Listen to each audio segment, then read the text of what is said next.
बहुत सारे ऐसे टीचर आप सवाल पूछ लीजिए आउट ऑफ सिलेबस, वो आपसे नाराज़ हो जाएंगे, पीट भी सकते हैं। बात ईगो पे आ जाती है। मतलब मेरा ये था कि पैसा कमाना है ना, कैसे भी कमाओ, चाहे वो झाड़ू मार के कमाओ, चाहे गैरेज में काम करके कमाओ, कैसे भी कमाओ।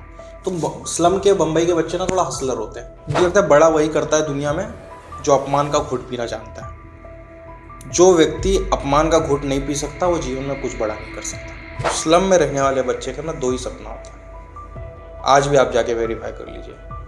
क्या होता है? या तो उसको मुकेश अंबानी बनना है या उसको दाऊद इब्राहिम बनना है। कि राष्ट्रपति इतना बड़ा पद है कि उसे क्रिटिसाइज नहीं किया जा सकता, तो फिर ये भी बोलना बंद करना पड़ेगा कि हम लोकतांत्रिक देश में रह रहे हैं।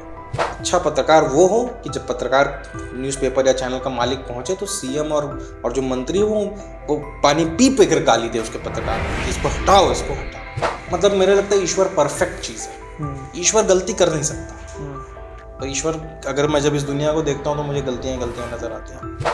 बहुत पॉजिटिवली लेना चाहिए। और अगर मुझे लगता है कि आप अपने क्रिटिक को अगर नहीं बर्दाश्त कर सकते तो आप राजनीति के लिए बने ही नहीं। हालांकि मैं तो बोलता हूँ पुलिस वालों को भी कि भाई आप उतना ही करो जितना आप बर्दाश्त कर पाओ, क्योंकि वो तो तय है कि मतलब जिसने मेरे को 3rd डिग्री दिया था उसका नाम आज भी मेरे दीवार पर। मैं आपके वीडियो के माध्यम से बोलता हूँ, उनका हिसाब में चुकता करूँगा। तो ये जो इंडियन का जो बात करते हैं ना, इंडियन नहीं है। आपका आलू बाहर से आया, आपका टमाटर बाहर से आया, आपकी मिर्ची बाहर से आई, इलायची बाहर से आई, लौंग बाहर से आया। ये दिन भर पाकिस्तान को गाली देते हैं। संबित पात्रा है, ये सारे टीवी पे बैठकर पाकिस्तान को गाली देते हैं। क्या ये व्रत नहीं रखते? व्रत में कौन सा नमक खाते हैं? ये सेंधा नमक खाते हैं, पिंक सॉल्ट खाते हैं। और पूरी दुनिया में पिंक सॉल्ट जो सबसे ज़्यादा मिलता है वो पाकिस्तान में ही मिलता है, भारत में कोई पिंक सॉल्ट नहीं मिलता। तो इनके रगों में क्या पाकिस्तान का खून है क्या? तो ये गहरे छाप भी छोड़ता है बचपन, बिल्कुल छोड़ता है, और वही आपको शेप करता है। आप जैसा झेलते हो, आप बचपन में बहुत पिटे हो, आप बहुत ढीठ बन जाते हो बड़े। अब जैसे कोई किसी को आप पकड़ लीजिए, कहिए कि तुम अपनी माँ से प्रेम करते हो, बोलेगा हाँ करता हूँ, करके दिखाओ। वो तो आप बिना पढ़े किसी न्यूज़ रूम में 2 साल काम कर लीजिए, आप स्किल सीख लेंगे। मुझे लगता है आपका जो एथिक्स होता है जर्नलिज्म में, वो आपको बड़ा बनाता है। दरअसल क्या होता है ना कि यहाँ लोग 12वीं तक स्कूल मान के चलते हैं। अच्छा। बॉम्बे में 10वीं तक ही स्कूल होता है। तो उसका वो कहती है कि लड़के गोल्ड डिगर थोड़ी होते हैं। हाँ। गोल्ड डिगर तो लड़कियां होती हैं। हाँ। क्योंकि लड़के तो सीधे दहेज मांग लेते हैं। तो वो जो व्यंग था ना, हाँ। वो वास्तविकता में चुभता है। एजुकेशन का मतलब है खुद को लिबरेट करना। अम्बेडकराइट मूवमेंट में गांधी को लेकर एक नेगेटिव छवि है कि हम गांधी ये थे, गांधी वो थे, गांधी। ठीक है, गांधी ने हरिजन शब्द दिया, उसका मैं भी विरोध करता हूँ। लेकिन अगर कोई ये कहे कि अम्बेडकर गांधी के खिलाफ थे तो मैं उससे एग्री नहीं करता हूँ।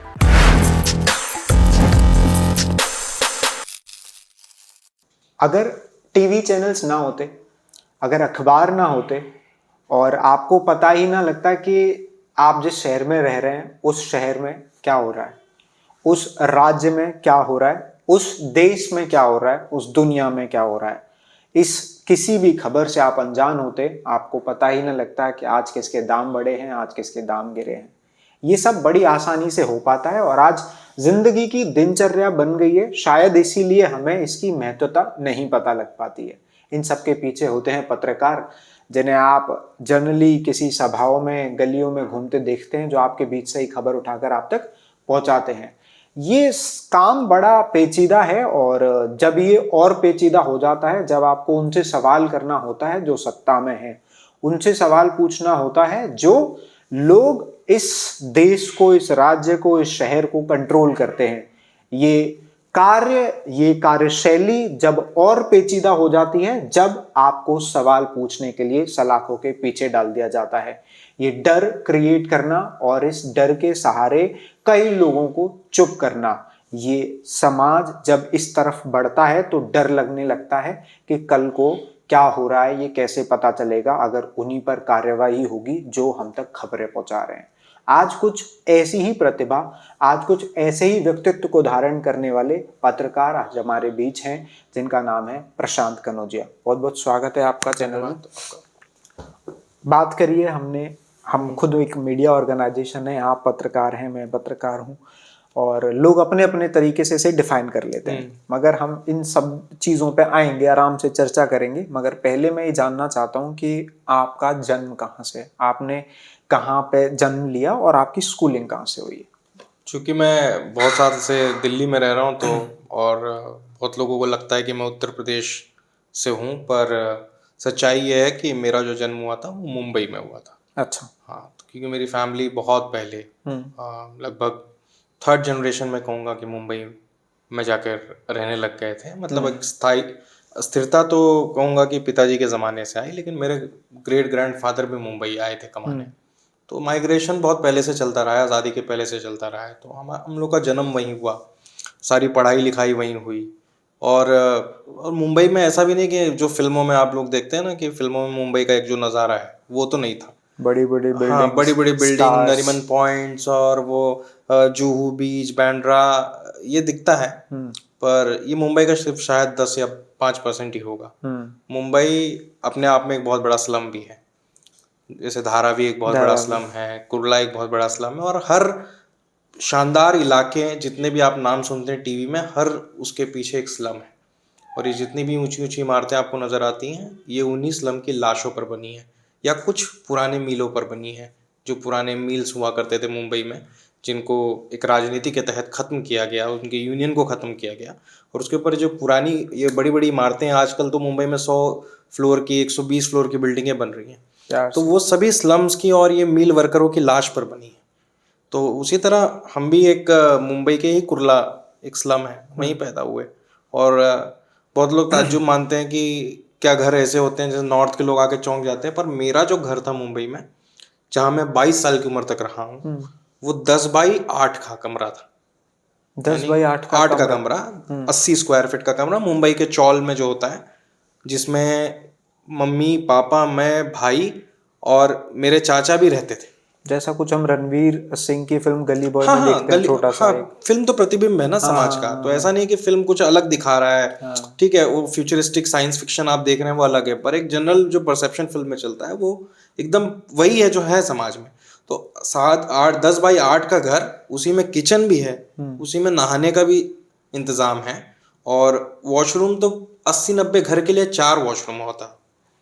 और ये जो सुबह आपने देखा होगा, ये पेंट का डब्बा होता है ना, ये पेंट का डब्बा जब पेंट मार के खत्म हो जाता तो वो पेंट के डब्बे लोग शौचालय में नंबर के रूप में इस्तेमाल करते थे। उसके ऊपर उसका नाम, अपना नाम या अपना कुछ सिंबल बना देते थे। और वो सुबह आप देखेंगे तो सुबह 5 बजे से लंबी लाइन लगी होती थी। या आप सपनों के शहर की बात कर, ये सब, हाँ, सपनों के शहर में। पर ये है कि भले ही मुंबई में ये सब झेलने को मिल रहा था, हो सकता है बहुत सारे लोग झेलते होंगे, पर मुझे मुंबई को मैं अपनी माशूका की तरह मानता हूँ। और मुझे लगता है कि मुंबई से मैं बहुत ज़्यादा प्रेम करता हूँ। किसी भी चीज़ से मैं अगर किसी प्रेम करता हूँ तो मुंबई से मैं बहुत प्रेम करता हूँ, क्योंकि उसने दिया बहुत कुछ। आज जो भी कुछ है, या फिर जो एटीट्यूड है या जो तेवर है, वो मुंबई का तेवर है। और स्लम्स आपको बहुत कुछ सिखाता है।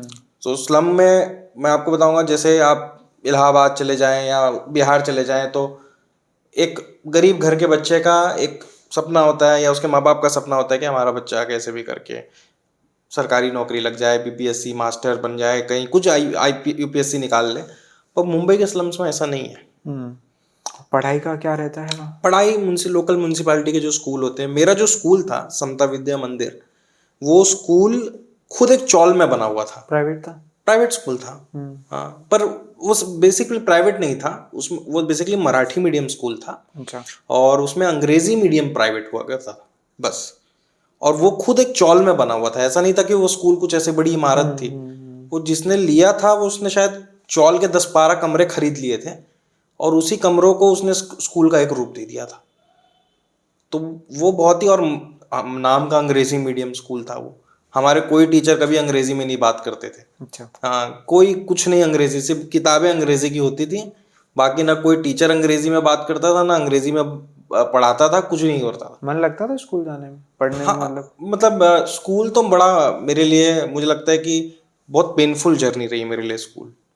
क्योंकि स्कूल जाना, और मतलब जिस तरीके का स्कूल था वो, और जिस तरीके के परिप्रेक्ष्य से हम लोग आते थे, और अंग्रेजी मीडियम से पढ़ना है, तो मुझे तो नहीं पता, पर मुझे बहुत लोग बताते हैं कि जब मेरे पिताजी ने मेरे बड़े भाई और मुझे अंग्रेजी मीडियम में डाला, तो हमारे ही मोहल्ले के बहुत सारे लोगों का रेजिस्टेंस था कि हम तो ठीक ठाक कमा रहे हैं, और तुम 800 रुपये तनख्वाह पा रहे हैं। मेरे पिताजी की उस समय 800 रुपये तनख्वाह थी। कौन से ईयर की बात कर रहे हैं? मुझे लगता है ये शायद 91 के 90 91 92 की बात होगी। 800 रुपये शायद उनकी तनख्वाह थी। वो किसी एडवर्टीजमेंट एजेंसी में काम करते थे।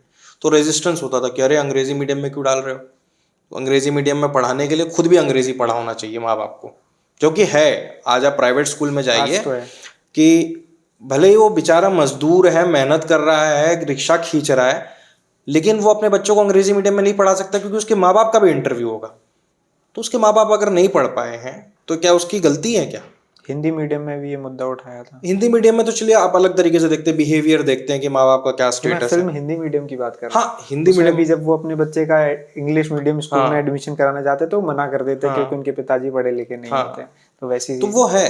आप और मुझे लगता है कि वो लोगों ने देखा हुआ था, तो शायद मेरे पिताजी को उस तरह, लेकिन मेरे पिताजी का हमेशा ये मानना था कि एजुकेशन एक ऐसा चीज़ है जो आपको हर नर्क से बाहर निकाल सकता है, हर नर्क से।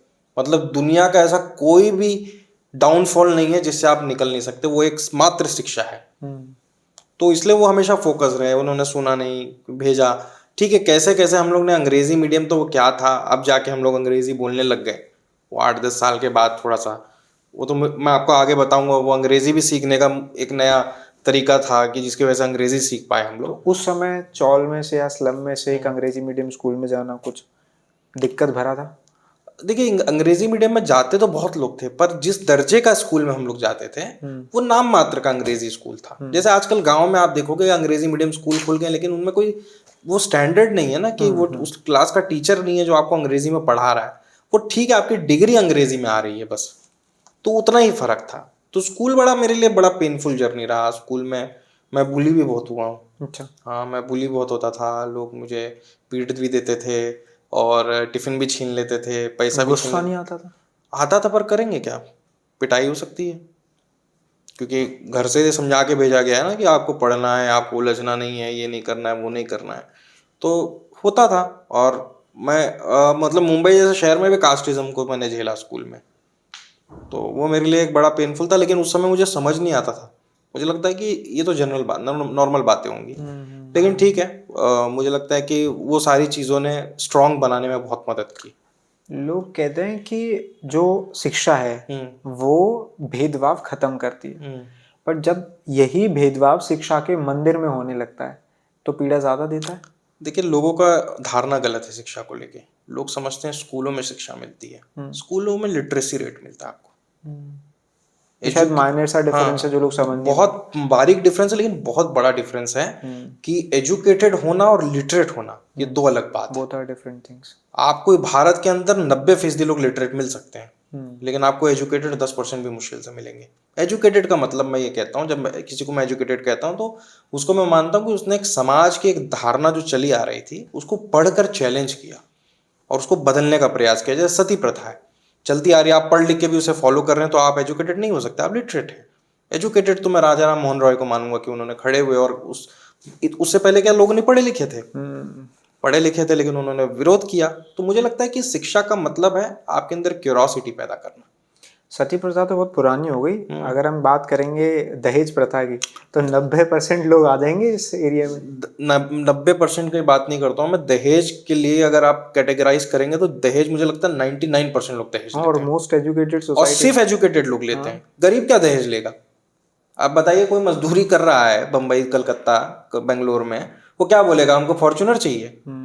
वो कभी नहीं बोलेगा। वो तो यूपीएससी क्रैक करने के बाद उसका, और जो पीसीएस बन गया है, बीपीएससी में चला गया है, ये पकड़ुआ बिया क्या है? बिहार में पकड़ुआ बिया अभी आजकल आया, बीपीएससी में उठा रहा है लोगों को। क्या है? दहेज की तो दंश की वजह से लोग कर रहे हैं कि एक सरकारी मुलाजिम से अगर अपनी बिटिया की शादी करनी है तो 50 लाख रुपए का बजट रखना पड़ेगा। वो संभव नहीं है तो लोग पकड़ ले रहे हैं। हालांकि मैं उसको सही नहीं ठहरा रहा हूँ, पर वो रेपकशन है, वो किसी का रिएक्शन है। अगर आप दहेज जैसी कुप्रथा को अगर खत्म कर दें, और मुझे लगता है कि मैं तो उस इंसान को इंसान ही नहीं समझता जिसको लगता है कि अरे आप पढ़ लिए हो, लिख लिए हो, आपको घर पे सोने के लिए बेड भी ससुराल से आना चाहिए, ठंडी हवा फेंकने वाला एसी भी ससुराल से आना चाहिए, गाड़ी भी ससुराल। तो फिर आप अपने अपने पैर पे क्या खड़े हो? फिर क्या बोलोगे दोस्तों में जाके कि ये गाड़ी ससुराल से आई है? पर जब दहेज लेना स्टैंडर्ड बन जाता है तो ये मतलब कैसी एजुकेशन है फिर? अब एक, अगर तुमने दहेज नहीं लिया या तुम्हें कम मिला है या तुमने छोड़ दिया है तो फिर स्टैंडर्ड डाउन हो रहा है ना, और उसको मेजर करना। ये बहुत कमाल है कि हाँ, आजकल रिश्तेदार पटीदार के ना वो कंपटीशन चलता है दहेज का। दहेज एक कुप्रथा तो है, लेकिन वो एक कंपटीशन का भी अब हिस्सा है। हाँ, अगर आपके इसीलिए चाचा के लड़के, लोग इसको छोड़ हाँ, नहीं पा रहे हैं। अगर आपको कहीं 10 लाख रुपए दहेज मिल गया, तो आपके चाचा या आपके चाचा के फलाने रिश्तेदार ने ये तय कर लिया कि मुझे तो 12 या 15 लेना ही। तो अब मेरे बड़े भाई हैं, एनएम कॉलेज से एमबीए किया और कॉर्पोरेट में एक अच्छी पोजीशन होल्ड करते हैं, लेकिन उन्होंने दहेज नहीं लिया। तो ये हंसी का मजाक बना पूरे समाज में, हमारे पटीदार रिश्तेदार में, कि अरे बड़ा बोलते थे हमारे बच्चे बड़े हैं, 1 रुपया नहीं मिला, और यहाँ पल्सर पा रहे हैं और वो अपाचे गाड़ी को लेकर लोग लहरा रहे हैं अपने गाँव में। तो मुझे लगता है कि एक स्टैंड अप कॉमेडियन है, मैं उनका नाम मेंशन नहीं करूंगा, बट उनकी अभी एक स्टैंड अप कॉमेडी की वीडियो आई, तो मैं कल ही देख रहा था शायद। तो उसका वो कहती हैं कि लड़के गोल्ड डिगर थोड़ी होते हैं, गोल्ड डिगर तो लड़कियां होती हैं, क्योंकि लड़के तो सीधे दहेज मांग लेते हैं। तो वो जो व्यंग था ना, वो वास्तविकता में चुभता है, क्योंकि एक बड़ी प्रजाति ने जिस तरीके से चीजों को वो खराब किया है। और शायद हम वही बात कर रहे हैं लिटरेसी और एजुकेशन की, तो ये एजुकेशन, जब लगता है कि ये कौन सी एजुकेशन है जो तुम्हें बाहर नहीं आने दे रही है इस चीज। एजुकेशन का मतलब है खुद को लिबरेट करना हर उस चीज से जो तुम्हें रोकती हैं आगे बढ़ने से या कुछ बड़ा बदलाव करने से। अगर एजुकेशन आपको लिबरेट नहीं कर रही है तो वो एजुकेशन नहीं है। मुझे लगता है मैं आज तक ये कभी नहीं कह सकता कि मेरे, जैसे हम लोग बोलते हैं ना हमारे गुरुजी हैं, हमारे गुरुजी हमें पढ़ाएं, हमें, मेरा कभी करने का मन नहीं करता, क्योंकि मैंने क्लासरूम से ज़्यादा क्लास के बाहर सीखा। तो जो मुझे, अगर जैसे मैं जेल में था, तो जेल में अगर किसी कैदी ने मुझे 2 अच्छी बातें सिखा दी हों, तो क्या वो गुरु की श्रेणी में नहीं आएगा? क्या उसे टाई लगा के या शर्ट पैंट पहन के स्कूल में आना पड़ेगा? तो ये जो है ना कि मेरे गुरु ने सिखाया है, गुरु, मुझे लगता है कि गुरु आपको एक स्टैंडर्ड तो सिखाता है कि भैया ये हुआ है इतिहास में, लेकिन उस सिखाने के साथ साथ वो एक क्यूरोसिटी भी पैदा करता है आपके अंदर, कि आप सवाल पूछ सकें कि ऐसा नहीं तो ऐसा क्या। आप स्कूल, आप बहुत सारे ऐसे टीचर, आप सवाल पूछ लीजिए आउट ऑफ सिलेबस, वो आपसे नाराज हो जाएंगे, पीट भी सकते हैं।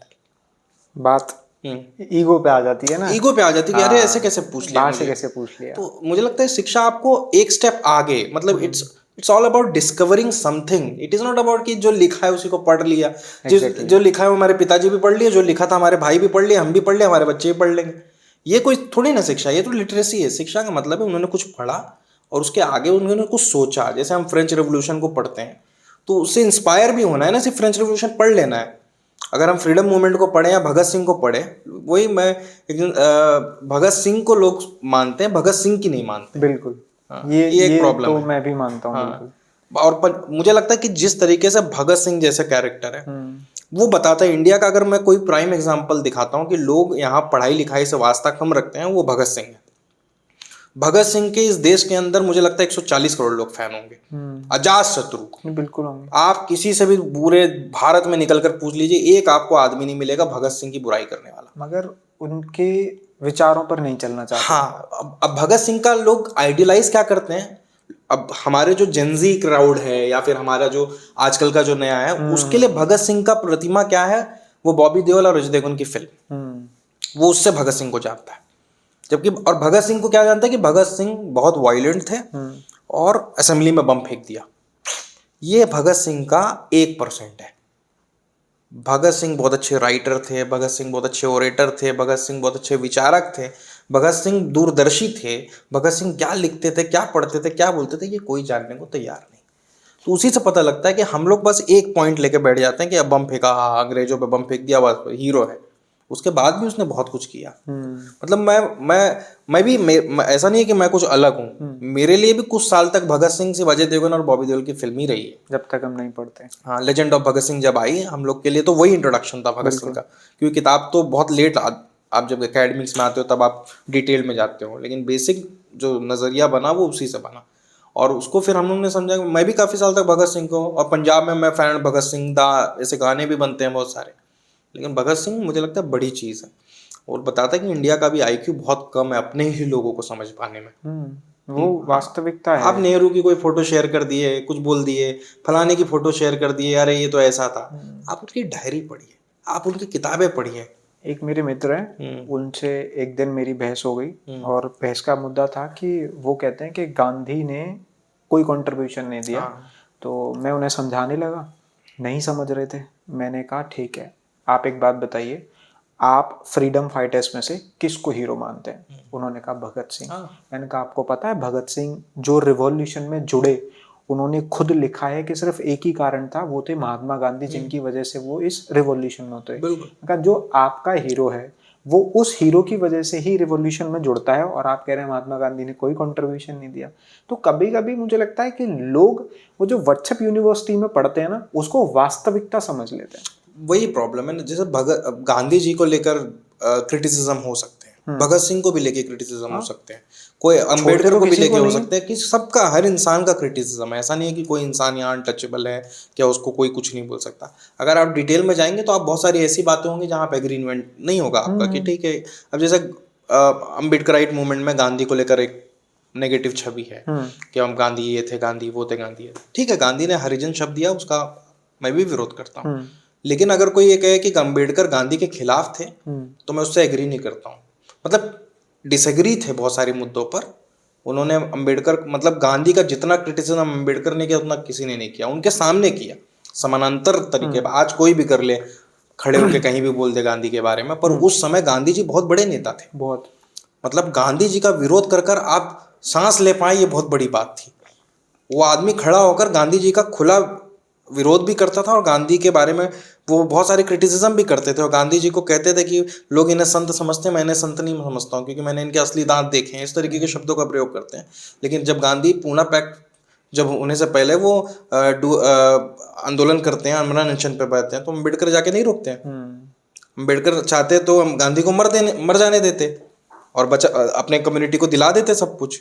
अब यही तो है कि प्रत्येक व्यक्ति के 100% विचारों से सहमत नहीं हो सकता, और ना ही उन पे प्रतिक्रिया उसके हिस्से में दे सकता है। आप अपने पिताजी से सहमत नहीं है तो क्या पिताजी को डिसोन थोड़ी ना कर देंगे? ये शायद बात कम समझ पाते हैं तो लोगों को ये समझना चाहिए कि डिसएग्रीमेंट अच्छी चीज़ है, कोई बुरी चीज़ नहीं है। मेरे पिताजी से चूंकि जनरेशनल गैप है, तो जाहिर सी बात है बहुत सारी चीज़ों पर वो एग्री नहीं करेंगे मेरे तौर तरीकों से।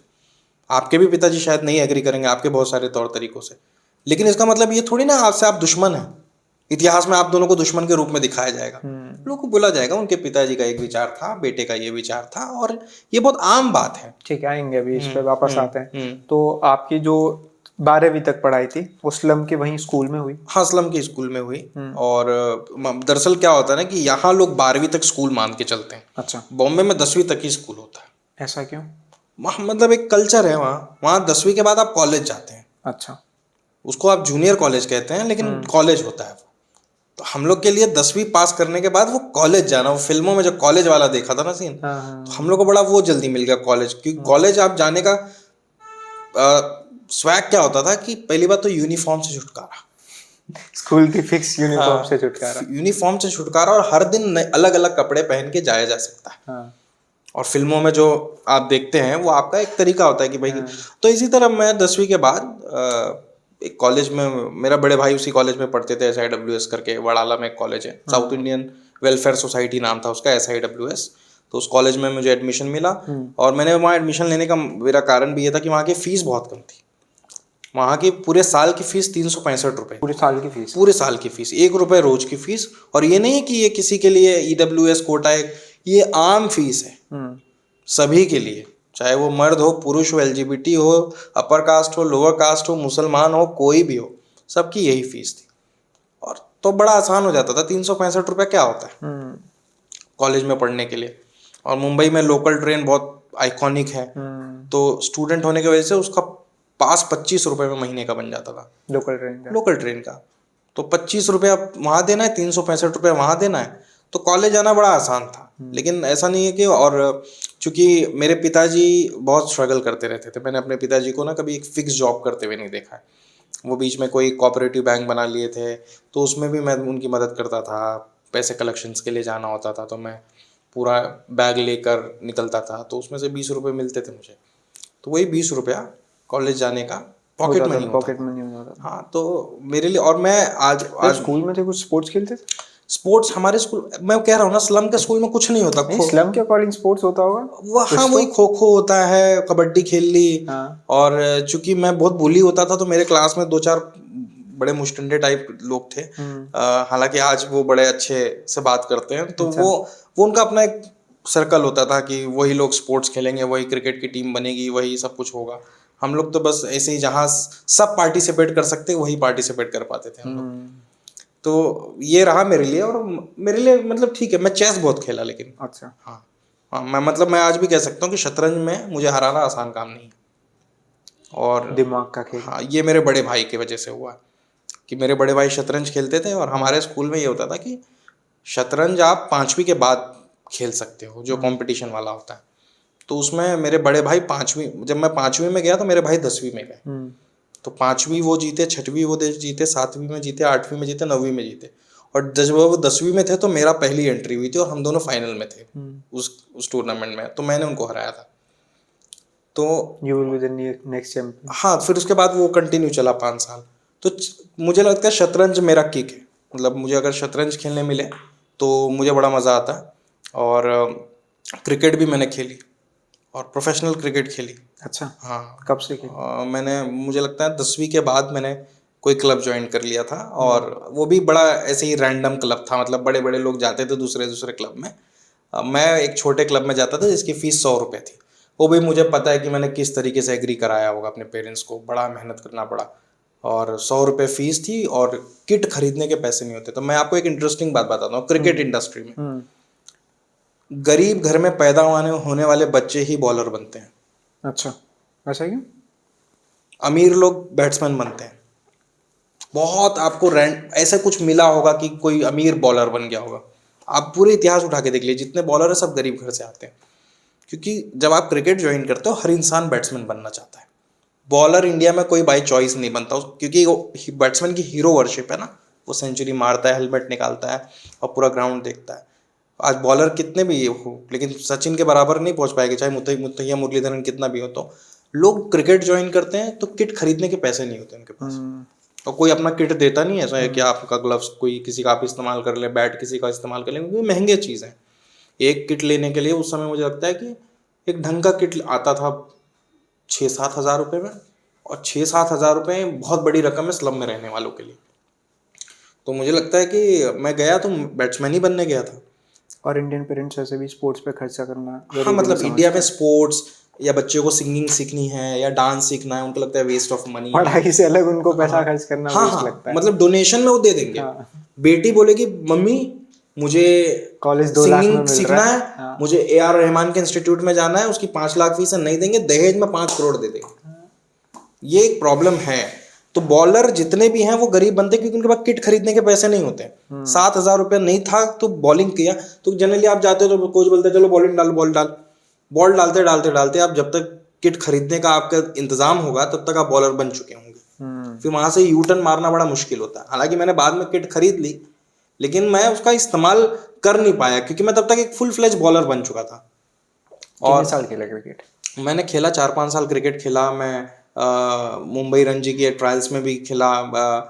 मैंने धवल कुलकर्णी को के साथ खेला है।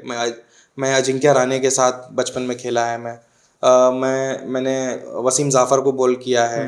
मैंने क्रिस गेल को बॉल किया है। अच्छा। हाँ, RCB का कैंप लग गया था उस समय, मैं छोटा था तो नए बच्चों को बुलाया जाता था बॉलिंग डालने के लिए। तो ऐसा है, मैंने विराट कोहली को बचपन में देखा है खेलते हुए, जब वो दिल्ली को रिप्रेजेंट करते थे। तेजस्वी यादव भी उस टीम में होते थे। तो उस समय तो हम थोड़ी ना सोचते थे कि ये विराट है। मैं रोहित शर्मा को मैंने बचपन में देखा है खेलते हुए। रोहित शर्मा मेरे से शायद 2-3 साल सीनियर थे।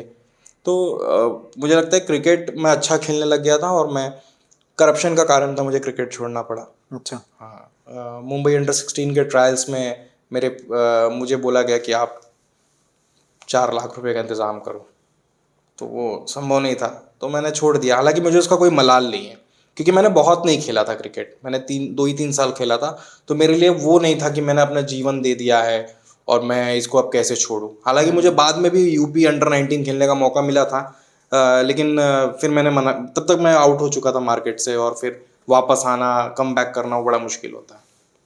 तो कॉलेज में थे तब खेल रहे थे क्रिकेट? कॉलेज के वक्त? कॉलेज में खेल रहा था। कॉलेज के साइड ही? कॉलेज के साइड खेलता, लेकिन कॉलेज में भी ऐसा कुछ इवेंट नहीं होता था। एक्चुअली बॉम्बे में क्रिकेट का बहुत अलग सीन है। स्कूल लेवल पे बहुत ज़्यादा इंपॉर्टेंट लीग्स होते हैं, जैसे हैरी शील्ड नाम का एक लीग होता है, वो स्कूल के ही ज़माने से शुरू हो जाता है। फिर एक बार आप ग्रोन अप हो जाते हो, कॉलेज में जाते हो, तो फिर कॉलेज की तरफ से कोई एक इंटर कॉलेजिएट प्रोग्राम हुआ। तो हमारे टाइम पे फर्स्ट ईयर में तो मैं टीम में आ नहीं पाया। सेकेंड ईयर तक मैं अपने गेम पर बहुत ज़्यादा फोकस था। मुझे कॉलेज की टीम से खेलने से ज़्यादा मुझे इंडियन टीम नज़र आती थी। मुझे लेकिन लगता था कि मैं कैसे भी करके मुंबई रणजी में चला जाऊं। फिर आईपीएल आया तो लगा था कि आईपीएल वीपीएल निकाल लेंगे, लेकिन तब तक मुझे लगता है कि मैं बड़ी बात नहीं कहता हूँ, अगर मैं उस अंडर 16 टीम में सेलेक्ट हुआ होता तो आज मैं शायद आईपीएल खेल रहा था। तो कभी जैसे कॉलेज में थे तो क्रिकेट खेलने से पहले क्या था सपना, क्या बनना है? दरअसल मैं आपको एक इंटरेस्टिंग ये भी बात बता दूँ, स्लम्स में ना आप यूपी बिहार के बच्चों को पूछेंगे कि बड़े होकर कहाँ बनवा बिटवा, तो बोलेगा आईएएस बनेंगे, डॉक्टर बनेंगे, इंजीनियर बनेंगे। स्लम में रहने वाले बच्चे का ना दो ही सपना होता है, आज भी आप जाके वेरीफाई कर लीजिए। क्या होता? या तो उसको मुकेश अंबानी बनना है या उसको दाऊद इब्राहिम बनना है। अगर पैसा कमाना है तो वो भी वो ऊपर। सब में एक्सट्रीम चाहता है। और आप दाऊद इब्राहिम डॉन होगा दुनिया के लिए, आप बम्बई के स्लम्स में जाके पता करिए, आइकन है वो। अच्छा, हाँ, ऐसा क्यों? बच्चे गरीब हैं, उनको पता है जल्दी अमीर होने का रास्ता क्या है, क्राइम है। सही कह रहे। तो मैं बहुत सारे ऐसे बच्चों को जानता हूँ जो अपने आप को अभी से ही दाऊद इब्राहिम बोलने लगते हैं। बड़ा होकर हमको दाऊद भाई बनना है, डी कंपनी ज्वाइन करना है। क्यों करना है? इसलिए नहीं करना है कि उसको मुंबई पे राज करना है। वो अपने माँ बाप को दूसरों के घर में बर्तन मांजते हुए देख चुका है, उसको लगता है कि झटके में अमीर कैसे बना जाए। वो माफियागिरी से ही होगा, हालांकि वो नहीं बने वो अलग बात है। तो ये सोच इम्पैक्ट करती है बचपन को बहुत बिल्कुल ज़्यादा? करती है।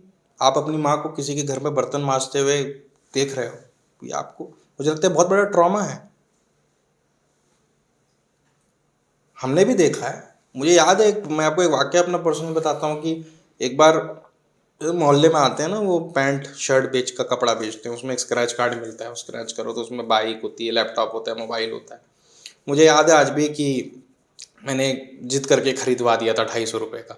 वो स्क्रैच किए तो उसमें ना कुछ हेयर ड्रायर मिला, तो मुझे पता नहीं था। वहाँ जाके देखा तो मेरी मम्मी जाके अंदर रो रही है, तो मुझे पता चला 250 रुपये कितने इंपॉर्टेंट है। 250 रुपये की तो ऐसी कॉफ़ी पी जाते हैं कि दिन में शायद 5-6 कॉफ़ी पी जाते होंगे, पर 250 रुपये वो मेरे लिए आज भी ट्रॉमा है कि वो जो मैंने 250 रुपये के लिए फूट फूट के रोते हुए किसी को देखा है।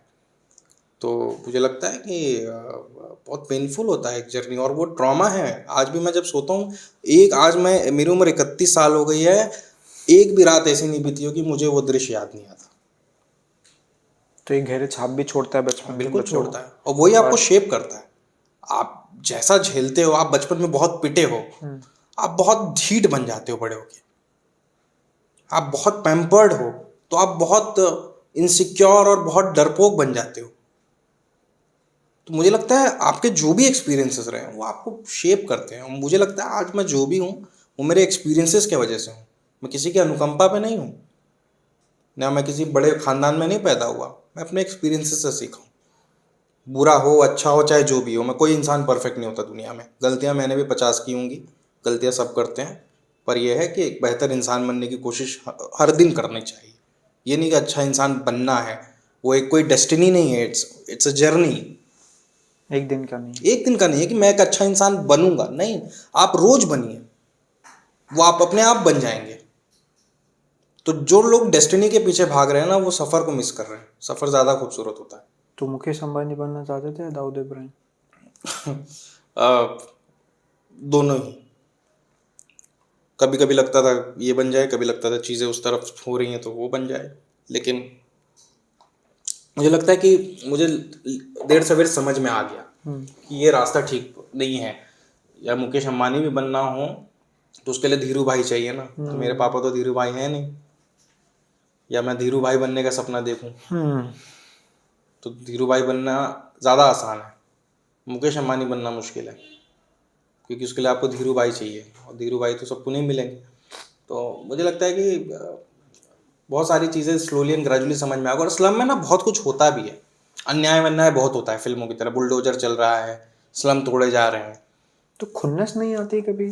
देख के नहीं लगता कि मतलब जैसे आज आप इस जगह हैं तो वो जिंदगी आपने जी है, वो बिल्कुल करीब से और बिल्कुल बिल्कुल वास्तविकता, फिल्म नहीं है। हाँ, तो आज लगता नहीं कि कुछ किया जाए इस चीज को खत्म करने के लिए? नहीं करना है नहीं, उसी लिए मैं आपको बता रहा हूँ कि ये सारी चीजें जो स्लम्स में ना बड़े अन्याय बहुत होते हैं। किसी का घर, जैसे हमारे समय में मुझे याद है कि स्लम्स तोड़ने का, मुंबई को शंघाई बनाने का एक शगुफा छोड़ा गया, जिसके नाम पर बहुत सारे स्लम को कुर्बान किया गया मुंबई में। तो हमें लगता था हम क्या कर सकते हैं, ज़्यादा बोलेंगे पीट देगा, हमारा भी घर गिरा देगा। पर उसके लिए एक रास्ता था कि या तो वकील बन जाओ या तो पत्रकार बन जाओ, क्योंकि तब तक तो पत्रकार की हैसियत थी ना समाज में कि पत्रकार कुछ बोलता है तो लोग सुनते हैं और इम्पैक्ट भी होता है उसका। आज तो सबको पता है ये कौन है, ये कौन है, इसकी क्या हैसियत है। उस समय पत्रकार बहुत रिस्पेक्टेड पोजीशन थी। और मेरे लिए ट्रिगर पॉइंट था जेडी की हत्या। मैं साकिनाका इलाके में रहता था और पवई इलाके में हीरानंदानी में जेडी की हत्या हुई थी। और मैं तब जेडे के बारे में सुना कि जेडे ऐसे पत्रकार थे, और ये जिग्ना वोरा, जेडी गोएंका की बात। हाँ जिग्ना वोरा के बारे में पढ़ा, फिर छोटा राजन, दाऊद इब्राहिम। और मैं माफिया बनने का तो नहीं सोचा, पर मेरा माफिया में बड़ा इंटरेस्ट है। और मेरी शुरुआत हुसैन जैदी की किताब डोंगरी टू दुबई से हुई थी। मैं अपनी 9वीं कक्षा में डोंगरी टू दुबई पूरा चाट गया था। अच्छा। हाँ, और बम्बई का कितना बड़ा भी माफिया हो, मैं उसको डेट वाइज बताता था कि डेविड कुंजू का कब हत्या हुआ है, समद खान की हत्या कब हुई है, या फिर करीम लाला ने कब ये किया, खालिद पठान ने कब ये किया। और मुझे सब ऐसे बाय हार्ट नाम याद होते थे कि छोटा राजन ने क्या किया और हाजी मस्तान ने क्या किया। तो मेरा बम्बई के माफिया में बड़ा इंटरेस्ट था। और जेडी की हत्या हुई और वो ट्रिगर था कि मुझे लगा मुझे जर्नलिज्म में जाना चाहिए। तो ये कब की बात है, कॉलेज में थे? कॉलेज में था मैं। कौन सा ईयर था? शायद मुझे लगता है जेडी की हत्या 2008-10 में हुई थी, शायद 8-9 में, मुझे एग्जैक्ट डेट नहीं याद है। पर मुझे लगता है वही एक ट्रिगर पॉइंट था जेडी की हत्या के बाद। मुझे लगा इसमें जाना चाहिए। अब ऐसे जाना चाहिए, यहाँ तक पहुँचेंगे, ये कभी नहीं सोचा था कि ये करेंगे। मुझे लगता था मैं माफिया कवर करूँगा, क्योंकि कॉलेज खत्म हुआ? हाँ, कॉलेज मेरा कॉलेज खत्म, और मैं ना कमा रहा था बचपन से ही। ऐसा नहीं है कि मैं अपने 10वीं कक्षा के बाद से ही कॉल सेंटर ज्वाइन करके मैंने ना रिलायंस के पोस्टर भी लगाए 75 रुपये की दिहाड़ी पर। मतलब मेरा ये था कि पैसा कमाना है ना, कैसे भी कमाना है, चाहे वो झाड़ू मार के कमाओ, चाहे गैरेज में काम करके कमाओ, कैसे भी कमाओ। तो स्लम के बम्बई के बच्चे ना थोड़ा हसलर होते हैं। वो इंतजार नहीं, वो 35 साल तक यूपीएससी का इंतजार नहीं करते। उनको लगता है कि इंस्टेंट, हाँ, तो इंस्टेंट कुछ ना कुछ करो। मैंने एक चीज देखा है मुंबई में आपको 2 महीने की छुट्टी मिलती है ना, बहुत सारे लोग गाँव आ जाते हैं। मैं मुंबई के बच्चा 2 महीने में कुछ नौकरी करके 1800-2000 की नौकरी करके 4000 रुपये बचाता है। ये वहाँ हमेशा रहा है, क्योंकि वहाँ लोग काम करने में ज़्यादा महत्व देते हैं, वहाँ मेहनत को सलाम है। वहाँ ये नहीं है कि आपका परिवार ये रसूखदार है, कोई नहीं जानता पड़ोस में कौन रह रहा है। मैं शायद नहीं बता सकता जहाँ मैं रह रहा था कि मेरी पिछली गली में कौन कौन अंकल रहते होंगे, शायद मैं अब देखूंगा तो पहचानूंगा भी नहीं। तो बॉम्बे का वो फास्ट पेस्ड लाइफ है ना, तो मुझे लगता है कि मैं कॉल सेंटर ज्वाइन किया। अब ये सब करने के बाद मुझे किसी ने बोला कॉल सेंटर ज्वाइन कर लो, तो एक एयरटेल कॉल सेंटर मैंने ज्वाइन कर ली। चूँकि मैं अंग्रेजी ठीक ठीक टूटी फूटी बोल लेता था, ऐसा नहीं कि मैं बहुत अच्छी बोलता था, ठीक ठाक बोल लेता तब तक। और उसके लिए भी एक सोलंकी सर नाम के एक टीचर थे, वो मारते बहुत थे अगर हिंदी में बात करो तो उन्होंने जो सिखाया थोड़ा बहुत, उसी के बदौलत एक नौकरी मिल गई एयरटेल के कॉल सेंटर में, पोस्टपेड वाले डिपार्टमेंट में। तब पोस्टपेड अमीर लोग इस्तेमाल करते थे, तो इसलिए अंग्रेजी बोलने पे पोस्टपेड में नौकरी मिली कि पोस्टपेड में अंग्रेजी बोलने वाले लोग आएंगे तो आप बात कर लोगे। तो और आज पोस्टपेड तो बड़ा आसान हो गया है। बिल्कुल। तब पोस्टपेड मतलब सिर्फ बड़े बिजनेसमैन और अमीर लोग इस्तेमाल करते थे, और प्रीपेड भी बहुत लोग, बड़ा मुश्किल होता था उस समय संभालना। मैं आपको ये बता रहा हूँ 2007 वात की बात बता रहा हूँ, लगभग 15-16 साल रिवॉल्यूशन वाला टाइम। हाँ, 15-16 साल पहले पोस्टपेड बहुत बड़ी बात थी। तो मुझे वहाँ काम करते करते मेरी अंग्रेजी पे थोड़ी पकड़ बननी शुरू हुई, क्योंकि गलती आप करते करते करते करते कॉन्फिडेंस, लैक ऑफ कॉन्फिडेंस था। आज भी बहुत लोग अच्छी अंग्रेजी बोल सकते हैं, वो जस्ट अंडर कॉन्फिडेंट है कि लोग मजाक उड़ा देंगे। विदेश में आप गलत अंग्रेजी बोलो तो उनको समझ गए, उनके लिए अंग्रेजी एक कम्युनिकेशन का माध्यम है मात्र। हमारे यहाँ अंग्रेजी एक प्रेस्टीज का माध्यम है। आप एक शब्द गलत बोलिए, आपको ग्रामर करेक्शन करने वाला सामने मिलेगा। इसलिए हमारे लोग बहुत डरते हैं अंग्रेजी बोलने में कि उनका डिक्शन ना खराब हो जाए, कुछ ग्रामर खराब बोल देंगे तो सामने वाला लोग मजाक उड़ा देगा। मुझे लगता है हमारे यहाँ आधी दिक्कत तो यही है कि हर चीज को आत्मसम्मान से जोड़ दिया जाता है। अगर बिल्कुल। स्टैंडर्ड बना दिया जाता है, अगर अंग्रेजी आती है तो अच्छा है, और नहीं आती है तो आप काफी पिछड़े हुए हैं, काफी पीछे रह गए। हाँ वो जब ऐसे स्टैंडर्ड बना दिए जाते तो आदमी को हिचक होने लग जाती बिल्कुल है, होती है। और वही शायद रोक देती है वो सीखने से, समझने से। इंसान को अंडर, अब जब आप मान लीजिए आप जैसे इंटरव्यू कर रहे हैं, आपको पहले दिन ही कोई बोल देगा यार बंद करो यार, तुमको आता होता नहीं है, आप नहीं कर पाएंगे। और मुझे लगता है आज आप जैसे भी सवाल पूछ रहे होंगे, आप पिछले वाले से बेहतर पूछ रहे होंगे, पिछला वाला पिछले वाले से बेहतर होगा, और पहली बार से तो आज का सबसे बेहतर होगा। तो वो एक कॉन्फिडेंस बनता है धीरे धीरे धीरे। जैसे आप स्टॉक ट्रेडिंग करते हो, तो आप शुरुआत में आप घबराते हो, गवाते हो, जीतते हो, फिर धीरे धीरे आप सीखते हो, फिर आपको समझ में आता है, कॉन्फिडेंस, रिस्क टेकिंग कैपेसिटी आपकी बढ़ जाती है। तो मुझे लगता है रिस्क टेकिंग कैपेसिटी, और मुझे लगता है बड़ा वही करता है दुनिया में जो अपमान का घुट पीना जानता है। जो व्यक्ति अपमान का घुट नहीं पी सकता वो जीवन में कुछ बड़ा नहीं कर सकता। मैं ये नहीं बोल रहा हूं अपमान का घुट पी के सो जाइए, वक्त पर उसे लौटाइए। रिएक्शनरी अगर आप अपना कैरेक्टर को बनाएंगे कि हर बात पे आप रिएक्ट करते हैं, तो आपके लिए बहुत प्रॉब्लम हो जाएगी। अगर आप बड़ा नहीं कर पाएंगे आप जीवन में कुछ, क्योंकि मुझे लगता है आप जब व्यापार भी करते हैं या बड़ा कोई स्टार्टअप कर रहे हैं, तो आप 50 इन्वेस्टर के पास जाते हैं और 50 लोग आपको भगा देता है। रिजेक्शन झेलना चाहिए। अब आप बोले अरे यार तुम्हें पता ही नहीं है, तुम बिजनेस करना जानते ही नहीं हो, पहले दिन ही आप किसी लड़ पड़ो, तो आपसे कोई नहीं मिलेगा। तो जब आपको जिस दिन इन्वेस्टमेंट मिलेगा, आप किसी से बड़ी कंपनी बना लोगे, फिर उससे जाके हाथ मिलाइए अच्छे से। वो जवाब है, उसके लिए कुछ बोलने की ज़रूरत नहीं है। मुझे लगता है बहुत सारे लोग किए होंगे अपने जीवन में, जिनको लोग बेवकूफ़ समझते थे, वो अपने जीवन में बेहतर कर गए, और उनको वापस आके बताने की ज़रूरत नहीं है कि आप तुम मुझे बेवकूफ़ बोलते थे। उनकी सक्सेस ही बता रही है कि यार तुम गलत थे, और वो इंसान को खुद समझ में आना चाहिए कि मैं गलत हूँ। कोई तीसरा आदमी या कोई दूसरा व्यक्ति आके बताए मैं गलत हूँ, तो वो मुझे लगता है कि वो उससे कुछ होगा नहीं। वो एक पल भर का बातचीत है, पर वो सेल्फ करेक्शन का मोड नहीं है। ठीक है, जर्नलिस्ट कैसे बने, उस राह पे आ जाते हैं, कहाँ से शुरू हुआ, और जर्नलिस्ट की कहानी बताएं। हाँ, मैं जब कॉलेज, मैंने ना 12वीं के बाद से मैं आपको बता रहा था कि कॉल सेंटर में काम करने के बाद 5,000 रुपये मुझे तनख्वाह मिलती थी। 3 महीने मैंने वहाँ काम किया, 3 महीने से 15,000 रुपये जुटे, तो मेरे घर का पहला फ्रिज आया। सैमसंग का, मुझे याद है 11,700 रुपये का हम लोग ने एक फ्रिज खरीदा। उसके बाद मेरी अंग्रेजी थोड़ी बेहतर हो गई, तो किसी ने मुझे इंटरनेशनल कॉल सेंटर में ट्राई करो, अच्छा, वहाँ थोड़ी तनख्वाह ज़्यादा मिलेगी। मैंने ज्वाइन कर ली, तो मेरी तनख्वाह वहाँ 15,000 रुपये हो गई। तो वहाँ काम करते करते मैंने पढ़ाई छोड़ दी। 12वीं के बाद पढ़ाई बंद 2 साल। मैं वहाँ काम कर रहा था, प्रमोशन हो गया एक, तो अब मुझे लगता था कि मैं यहीं रहूँगा। तो 2 लड़के आए, उन्होंने बोला अरे सर आपको पढ़ना चाहिए, क्या है 12वीं के बाद छोड़ दिए, कल आपको वाइस प्रेसिडेंट बनाना होगा, तो 12वीं पास पे थोड़ी ना बनाएंगे। They need basic at least graduate तो होना चाहिए। तो मैं कैसे करके जाके ले लिया एडमिशन।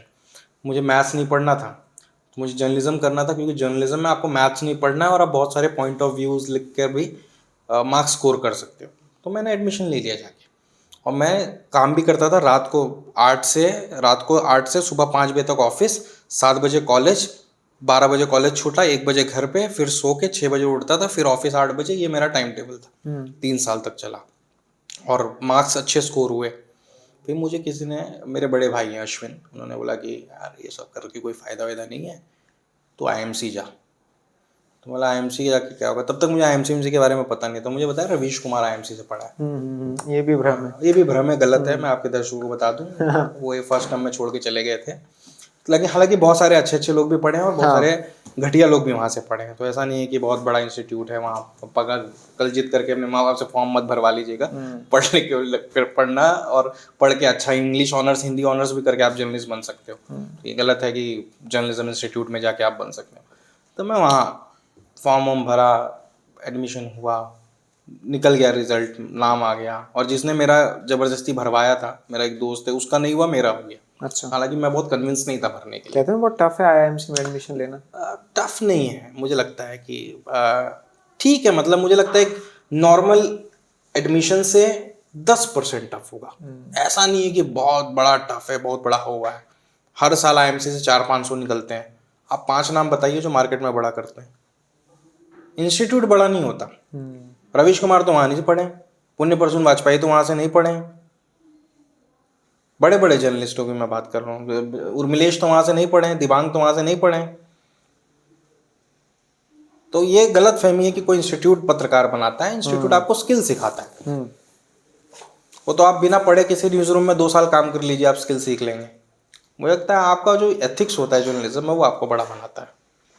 आपका नज़रिया, आपको क्या करना है। मैं बहुत सारे पत्रकारों को जानता हूँ, और जो लोग पत्रकारिता को समझ रहे हैं कि पत्रकारिता आने के बाद बड़ा ग्लैमर होगा, बड़ी बड़ी गाड़ियाँ होंगी, तो मैं उनको बता दूँ, वो बड़ी बड़ी गाड़ियाँ और ग्लैमर जो है वो दलाली के पैसों से आता है। पत्रकारिता फाके का काम है। आपको शायद 2 वक्त का खाना भी ना मिले अगर आप ईमानदारी से पत्रकारिता कर रहे हैं। आज भी इंडिया के अंदर आप एक एवरेज सैलरी अगर किसी ढंग ओके न्यूज़ चैनल के पत्रकार की देखें, तो मुझे लगता है 50-55 से ज़्यादा नहीं है। अच्छे पत्रकारों को मैं जानता हूँ जो 10 साल 8 साल से पत्रकारिता कर रहे हैं। आप लंदन से भी पढ़कर आ जाइए, मार्केट स्टैंडर्ड 25,000 का ही है आज भी। हो सकता है दैनिक जागरण, भास्कर में आप जाएं तो 12,000 रुपये देते हैं, अमर उजाला 12,000 रुपया।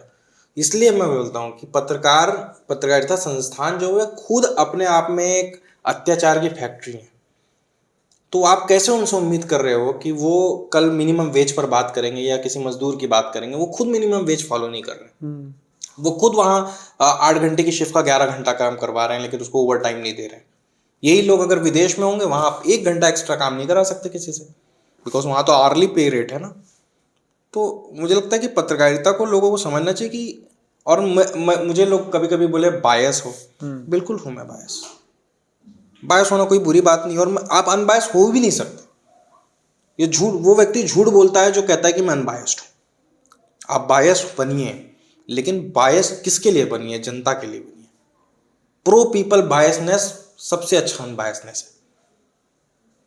अगर सड़क पर खड़ा एक गरीब की आवाज आप उठा रहे हैं बिना सरकार का पक्ष सुने, तब भी मैं आपकी पत्रकारिता को 100 में से 100 नंबर दूंगा, क्योंकि सरकार के पास तमाम संसाधन है अपनी बात बुलवाने के लिए, लेकिन वो जो गरीब रोड पर बैठा है, जिसकी झुग्गी टूट रही है, उसके पास क्या संसाधन है? तो इसके लिए प्रो पीपल अगर आप पत्रकारिता कर रहे हैं तो आप बहुत शानदार, वही असली पत्रकारिता है। आज तो बड़ा ताज्जुब होता है कि गणेश शंकर विद्यार्थी जी के नाम पर पुरस्कार उन लोगों को दिया जाता है जो दंगा करवाते हैं चैनल पर बैठकर। और गणेश शंकर विद्यार्थी कानपुर में दंगा रोकते हुए मौत हो गई थी। रामनाथ गोयनका के पास का एक पत्रकार था। जब रामनाथ गोयनका मध्य प्रदेश पहुंचे, तो मध्य प्रदेश के उस समय के तत्कालीन मुख्यमंत्री ने रामनाथ गोयनका को बधाई देते हुए कहा कि आपका पत्रकार बहुत अच्छा है। अगले दिन रामनाथ गोयनका ने उसे नौकरी से निकाल दिया। कि कैसे मुख्यमंत्री तुम्हारी तारीफ कर सकता है कि तुम अच्छे पत्रकार हो, यानी तुम कुछ गड़बड़ कर रहे हो। अच्छा पत्रकार वो हो कि जब पत्रकार न्यूज़पेपर या चैनल का मालिक पहुंचे तो सीएम और जो मंत्री है वो पानी पी पे कर गाली दे उसके पत्रकार को कि इसको हटाओ, इसको हटाओ, तब वो काम कर रहा है। तो ये एक बेसिक डिफरेंस है। और सत्ता की आवाज उठाने वाले लोग पत्रकार नहीं हो सकते, कोई भी हो। मैं ये इस सरकार की बात नहीं कर रहा हूँ। हर दौर में गोदी मीडिया रहा होगा। भगत सिंह भी लिखते हैं कि 1920 के भी दौर में गोदी मीडिया था इंडिया में, जो अंग्रेजों की तारीफ किया करता था। तो गोदी मीडिया हर दौर में होगा, आज नहीं कल भी होगा, और वो बहुत स्वाभाविक है, क्योंकि आपने एक ऐसा सिस्टम न्यूज़पेपर का क्रिएट कर दिया है चैनल का कि बिना आर्थिक संपन्नता के वो चल नहीं सकता। उस सत्ता से सवाल पूछने वाले होंगे तो सत्ता की चापलूसी करने वाले भी लोग वो होंगे। पर मेरा कहना है कि करिए ना, हो सकता है आपकी EMIs हों, आपकी बहुत सारी मजबूरियां होंगी, यूं ही कोई बेवफा नहीं होता। तो कुछ तो मजबूरियां होंगी, कुछ तो EMIयां होंगी जिसकी वजह से लोग बेवफा हैं जनता के लिए। पर ठीक है, मेरा कहना है कि इतना मत करिए ना। मतलब आपको झुकने कहा गया है तो आप रेंग लीजिए। आप तो दंडवत हो गए, और आप क्यों प्रधानमंत्री को बचा रहे हो या मुख्यमंत्री के पक्ष में आके खड़े हो रहे हो? आपका काम है खबर दिखा देना। भाई उनके प्रवक्ता बैठे हुए हैं ना चैनल पर, एंकर है चैनल पे, भाजपा का प्रवक्ता है चैनल पर, कांग्रेस का प्रवक्ता है, तमाम पार्टियों के प्रवक्ता है, लेकिन फिर जो एंकर है वो खुद भी प्रवक्ता है। फिर उसके अपने काउंटर सवाल है, इनडायरेक्टली प्रवक्ता। क्यों काउंटर सवाल है? अब मैं एक वीडियो देख रहा था जिसमें चित्रा त्रिपाठी कह रही हैं कि नेहरू ने माफी मांगी। कहाँ से मिला आपको? आपने कोई रेफरेंस दिया क्या? पहले के पत्रकार रेफरेंस देते थे, कोट करते थे कि आई कोट। फेसबुक पोस्ट को कोट कर रही थी। हाँ, आई कोट, लोग ऐसा बोलते हैं, भाषण भी देते हैं आई कोट। तो इसका मतलब होता है कि मैं किसी को कोट कर रहा हूँ, ये मेरी बात नहीं है। लेकिन आप बोलकर निकल जाइए, आपको माफ़ी भी नहीं मांगनी पड़ेगी, आपको कुछ नहीं करना पड़ेगा, कोई अकाउंटेबिलिटी नहीं है, क्योंकि उनको पता है कि यहाँ हमारा सिस्टम है, हम तो चलेंगे। अब बताइए, अब जैसे मैं मीडिया का रोल के बता रहा हूँ, मीडिया ने एक तरीके का हिंदुत्व का एक चोला लबादा ओढ़ रखा है। ये असर साउथ में क्यों नहीं होता? क्योंकि साउथ के लोग हिंदी नहीं समझते, साउथ के लोग इनका चैनल नहीं देखते। लेकिन साउथ के लोग क्या धार्मिक नहीं है क्या? इनसे ज्यादा धार्मिक है, हमसे ज्यादा ज्यादा धार्मिक है। हाँ। उनके यहाँ जितने रीति रिवाज, कठिन परीक्षा, तपस्या और ये व्रत हैं, नॉर्थ का आदमी फॉलो भी नहीं कर सकता। नॉर्थ का आदमी तो नॉर्थ में ऐसे मंदिर भी नहीं है जैसे हाँ, साउथ में मंदिर नहीं बनाए है। गए हैं। तो आप सोचिए कि वहां नहीं जा पा रहे क्योंकि वो नफरत है। मैं जेल में था, जेल में कैसे नफरत फैलेगी जब आदमी समाज में नहीं है? टीवी, जेल में मुसलमानों के लिए बड़ी मुश्किल है इस समय। मैं था तो मेरे साथ बैरक में 18-19 मुसलमान थे, जिसमें 5-6 बांग्लादेशी भी थे। उनको पीटने का रोज प्लानिंग बनता था। कितनी बार जेल हुआ है? मैं 2 बार हुआ है। 2 बार? सेम जेल में ही रहा, लखनऊ में। एक जेल में? हाँ, एक ही जेल में रहा। एक बार तो मैं 8 दिन रहा, एक बार 3 महीने रहा। तो 3 महीने वाले में बहुत बहुत कुछ सीखने मिला। हालांकि 7 दिन वाला क्रैश कोर्स भी वो ठीक था, लेकिन उसके लिए वो अगर नहीं किया होता तो शायद ये 3 महीना नहीं होता। क्या कारण था जेल जाने का? मुख्यमंत्री के खिलाफ टिप्पणियां थी, कुछ पूर्व में किए रिपोर्ट्स थे। आपने लिख दिया, इसको छुपाए नहीं छुपता। हाँ, तो अगले दिन पुलिस भेज दी होगी। अगले दिन पुलिस भेज दी। और मुझे लगता है कि ये जो लोग बोलते हैं ना कि आप सरकार का मीम बनाते हो, सरकार चुनकर आती है, 5 साल जनता का मीम बनाती है। और अगर जनता मीम बना दे तो ये बड़ा ऑफेंड हो जाते हैं। 5 साल रोज मीम बनता है जनता का, जितने वादे किए हैं। मुझे लगता है कि आप अमेरिका में देखिए प्रधानमंत्री को किस तरीके से लोग क्रिटिसाइज करते हैं। यहाँ तो जरा सा भी आप कुछ बोल दीजिए, आपको तो बड़ी मर्यादा में रह के, मर्यादा में रहेंगे तो क्रिटिसाइज कैसे करेंगे? मर्यादा भी तो आपने तय कर ली कि कहाँ मर्यादा है। मर्यादा तय कर, जो मर्यादा की बात करें उन्हीं ने तय किया मर्यादा क्या है। और कॉन्स्टिट्यूशनल पोजीशन है। अरे भाई, कॉन्स्टिट्यूशनल पोजीशन जनता से बड़े हैं क्या? जनता से तो कोई बड़ा नहीं हो सकता। चुन कर आए हैं ना आप। जब आप चुन कर आए हैं, कह रहे हैं कि मुझे इतने लोगों ने वोट दिया, मुझे इतने लोगों का समर्थन है, तो भाई जब लोग आपकी क्रिटिसिज्म करें, आपको भला बुरा कहें, तो भी आप कहिए ना, ये भी तो उन्हीं लोग वही कर रहे हैं जिन्होंने वोट दिया। और ये सबके लिए है। मतलब मैं मानता हूँ सत्ता का जो स्वभाव है वो गैर लोकतांत्रिक है। कहीं की भी आप सरकार देख लीजिए, क्या ममता बनर्जी ने ट्वीट करने की वजह से लोगों को जेल में नहीं भेजा? क्या शिवसेना सरकार ने नहीं भेजा? क्या कांग्रेस सरकार ने नहीं भेजा? हर सरकार। असीम त्रिवेदी कार्टूनिस्ट थे, उनके ऊपर ऐसे नहीं लगाया। किसने लगाया? बीजेपी ने लगाया, कांग्रेस ने लगाया था। जब अन्ना आंदोलन में वो कार्टूनिस्ट थे जो बिग बॉस में भी आए थे। तो मेरा कहना, सत्ता का जो स्वभाव है ना, वो गैर लोकतांत्रिक है। शायद हमने एक ऐसे समाज का निर्माण किया है जहाँ पे क्रिटिसिज्म सहने की क्षमता नहीं है। हमारे लिए एक प्रॉब्लम सबसे बड़ा इंपॉर्टेंट मुझे लगता है कि हमें समझना चाहिए कि हमें फ्रीडम स्ट्रगल को देखना चाहिए। फ्रीडम स्ट्रगल जो हमारा था वो बहुत ही एलीट फ्रीडम स्ट्रगल था। हमारे फ्रीडम स्ट्रगल में अमीर लोग थे, गरीब लोग नहीं थे। नेहरू अमीर थे, अम्बेडकर अमीर थे, पटेल अमीर थे, सुभाष चंद्र बोस अमीर थे, और जितने भी लोग थे, मतलब ये अमीर लोगों का मूवमेंट था। लोकमान्य तिलक की 1912 में आमदनी 2 लाख रुपए सालाना थी। आप सोच सकते हैं। रविंद्रनाथ टैगोर बच्चे परिवार से। मतलब हमारा फ्रीडम स्ट्रगल अमीर लोगों का रहा है। और हम लोग जो इंस्पायर होते हैं ना फ्रेंच रेवोल्यूशन से, फ्रेंच रेवोल्यूशन की जो लड़ाई थी वो नोबल्स और कॉमन्स के बीच में थी। वहाँ के जो नोबल थे, जिनको सारी राइट्स थी, सब कुछ था, उनकी और गरीबों की लड़ाई थी। तो हमारे देश का प्रॉब्लम ये था कि जब अंग्रेज गए, सत्ता उनके हाथ में दिया जो लोग ऑलरेडी नवाब टाइप लोग थे, जिनका ऑलरेडी घर में नौकर चाकर सब कुछ है। तो उनके लिए रसूख का मामला था। अगर हमारे यहाँ भी कोई ट्रेड यूनियन वाला या कोई मजदूर प्रधानमंत्री बनता, अब आप इस देश के अंदर नेता बन जाइए और साइकिल से सफर करिए, तो आपके ही कार्यकर्ता आपको गाली देंगे, बोलेंगे बताओ। आपकी सौम्यता को लोग यहाँ गलत समझते हैं पॉलिटिक्स में, इंडिया में।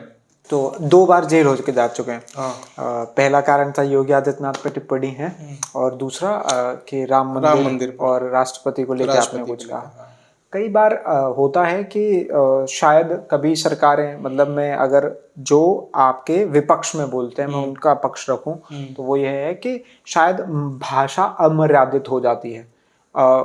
आप क्रिटिसिज्म करें, आप सामने वाले को कटाक्ष भी करें, व्यंग करें, आपको आलोचना करने की भी आज़ादी है, मगर मर्यादित भाषा में। मेरा मेरे पास बहुत अच्छा जवाब है इसका। बहुत सारे लोग बोलते हैं कि आपकी भाषा ठीक नहीं है, आपका ये नहीं ठीक है। आपने स्टैंडर्ड किसने तय किया? ये तो वही मेरिट वाली बात हो गई ना, कि हम बताएंगे कि सभ्य भाषा क्या होती है। बहुत सारे गांव में किसी चमार कम्युनिटी से आने को चमरवा बोलना भी बहुत सभ्य भाषा है। किसी गांव में ठाकुर साहब को सिर्फ ठाकुर बोल देना असभ्य माना जाता है। तो ये जो सभ्यता का लोग पैरामीटर सेट करके बैठे हैं ना, ये बहुत गलत है। ये अपने अपने हिसाब से लोगों ने सेट करके रखा है। क्योंकि मैं इस देश में जब पैदा हुआ, मैंने आंखें खोली और जब मैंने पढ़ना शुरू किया तो मेरे दिमाग में भगत सिंह, अंबेडकर, नेहरू, गांधी, इन सब के विचारों का भारत निर्माण होता है। उनके भारत में बोलने की आज़ादी है, उनके भारत में क्रिटिसाइज करने की आज़ादी है। और भाषा जो है, भाषा इक्विटी है। लोगों को ये समझ ले पाना चाहिए कि भाषा की इक्विटी है।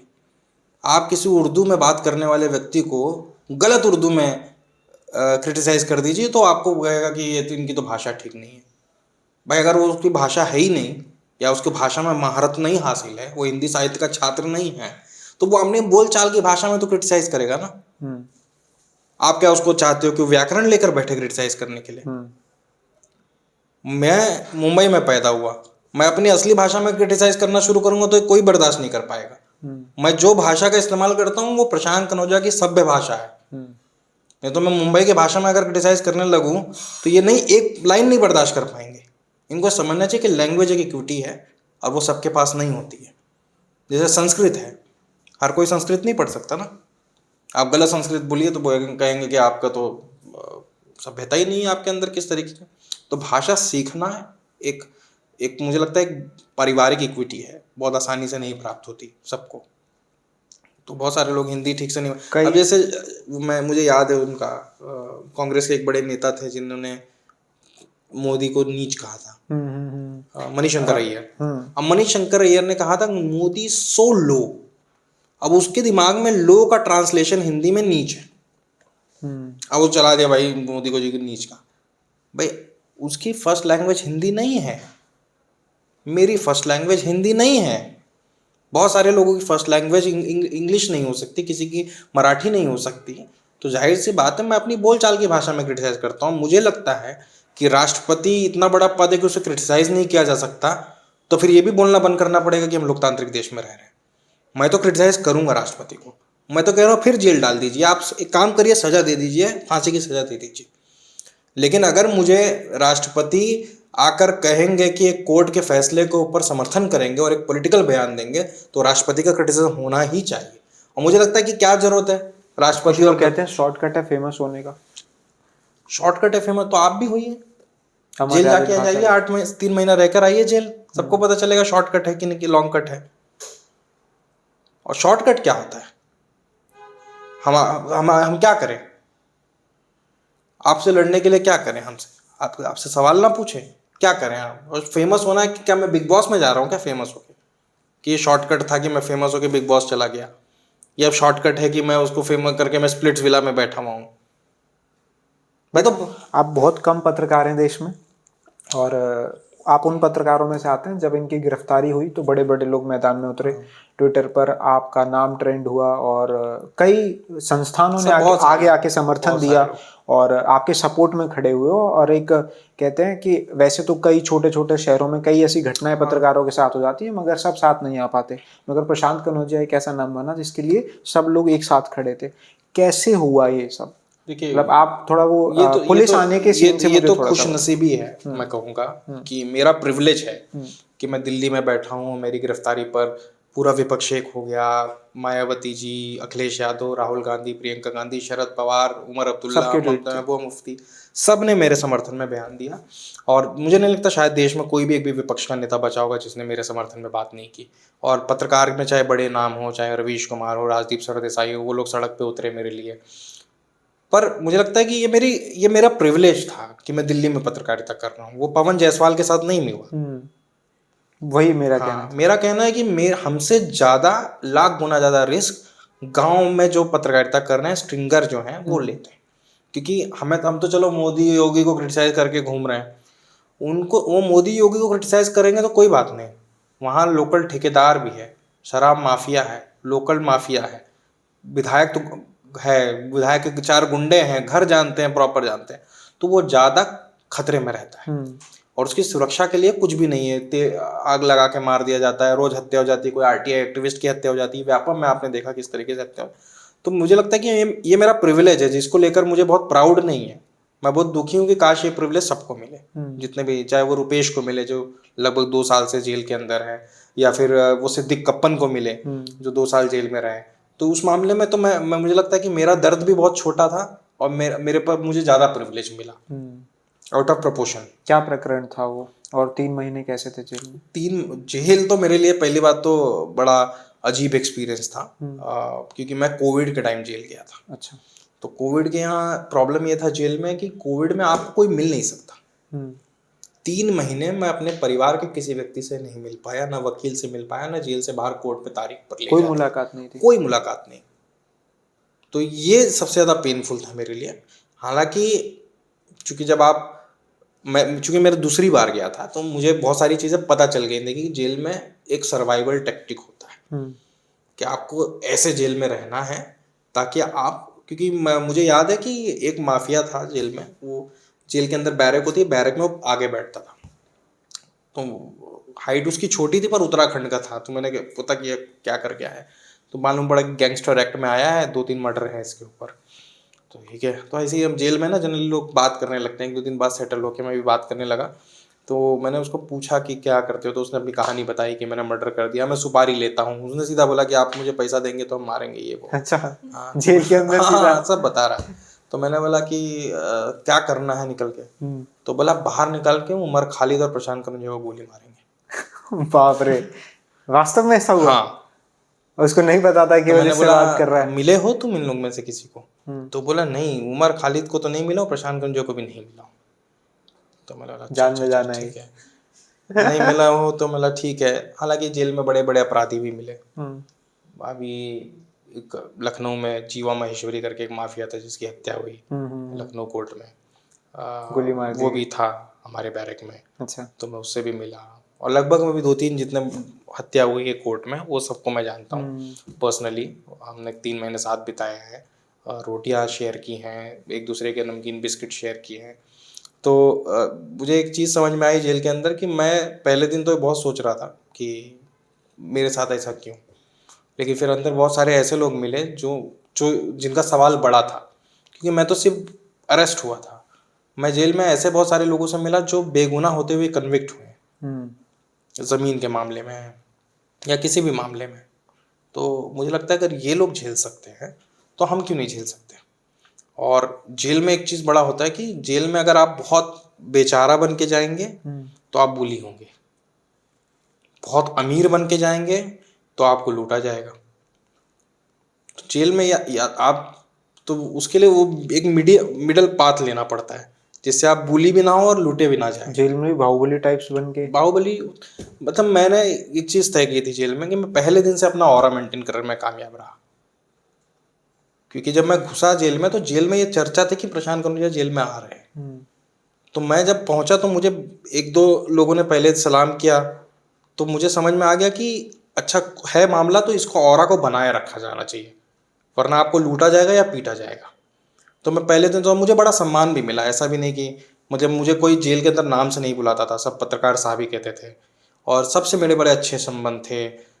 हम लोग खाना शेयर करते थे, मेरे घर से मतलब जो मेरे दोस्त यार लोग बिस्किट नमकीन काजू बादाम भेजते थे वो आपस में बंटता था।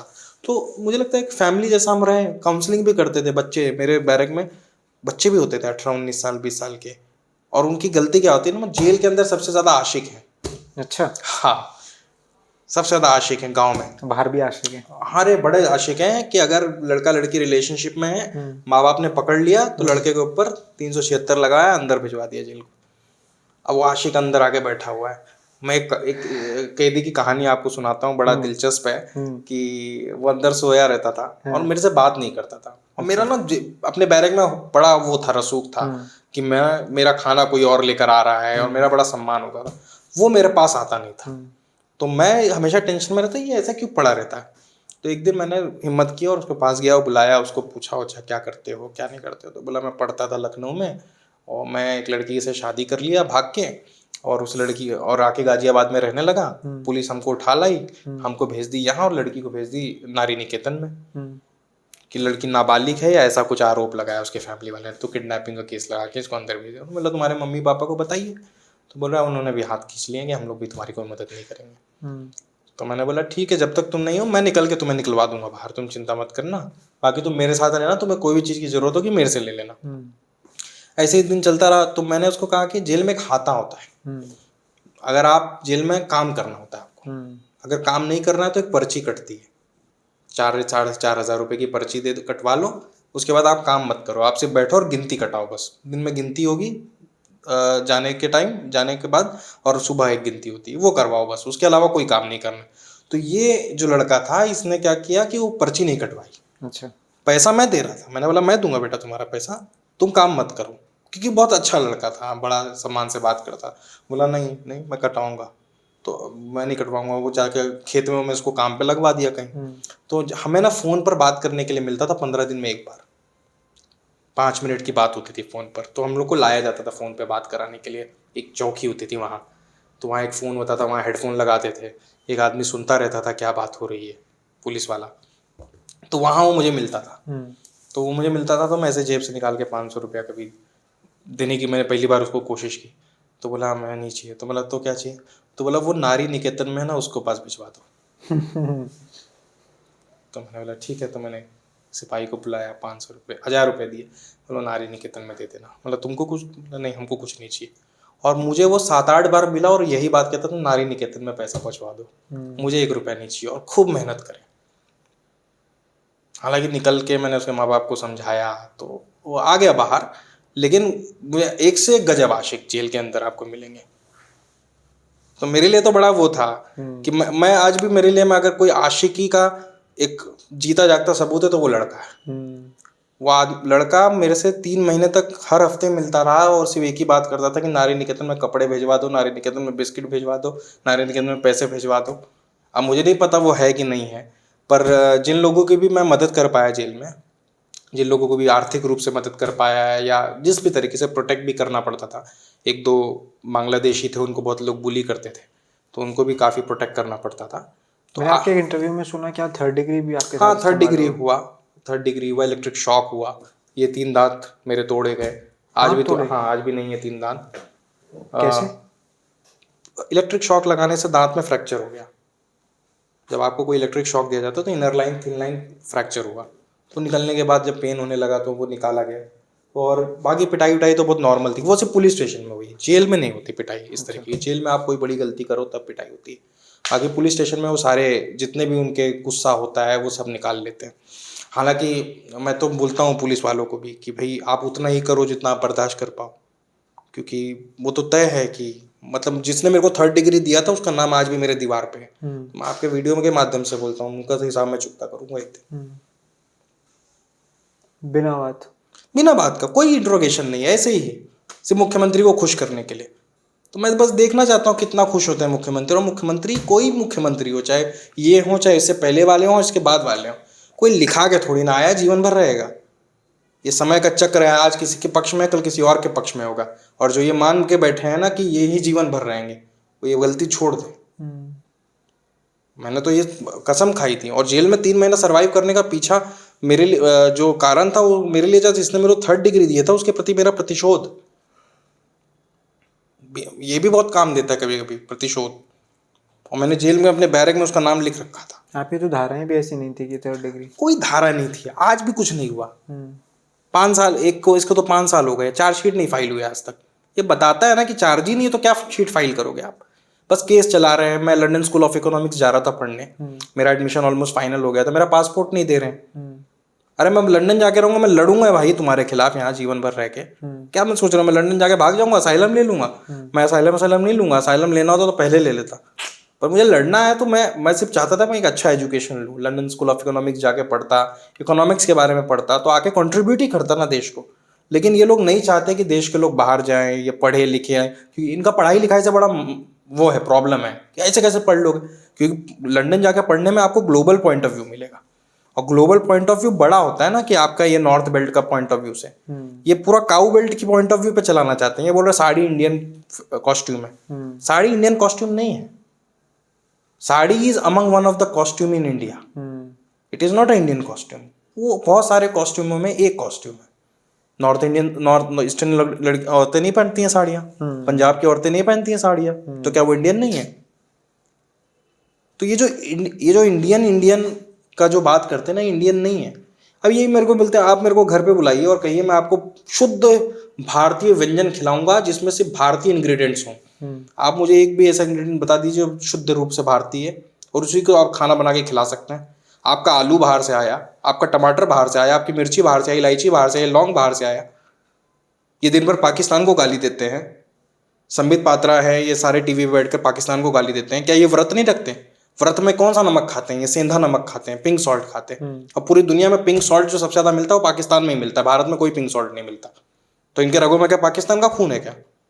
नमक तो पाकिस्तान हाँ, नमक तो पाकिस्तान का है। हाँ, लेकिन भाई आपको बोलना है, क्रॉस बॉर्डर ट्रेडिंग तो हो रही है ना।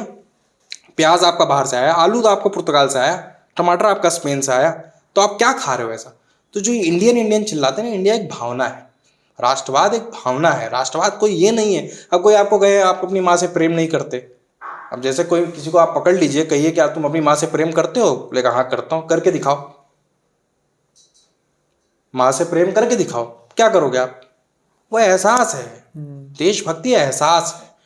देशभक्ति किसी को दिखाने या किसी को डराने की बात नहीं है, ये लोगों को समझ में नहीं आता। तो वो थर्ड डिग्री टॉर्चर आज भी परेशान करता है? हाँ, कभी कभी आता है, पहले तो रोज आता था, अभी भी मैं सपने में बहुत बार जेल चला जाता हूँ। अच्छा।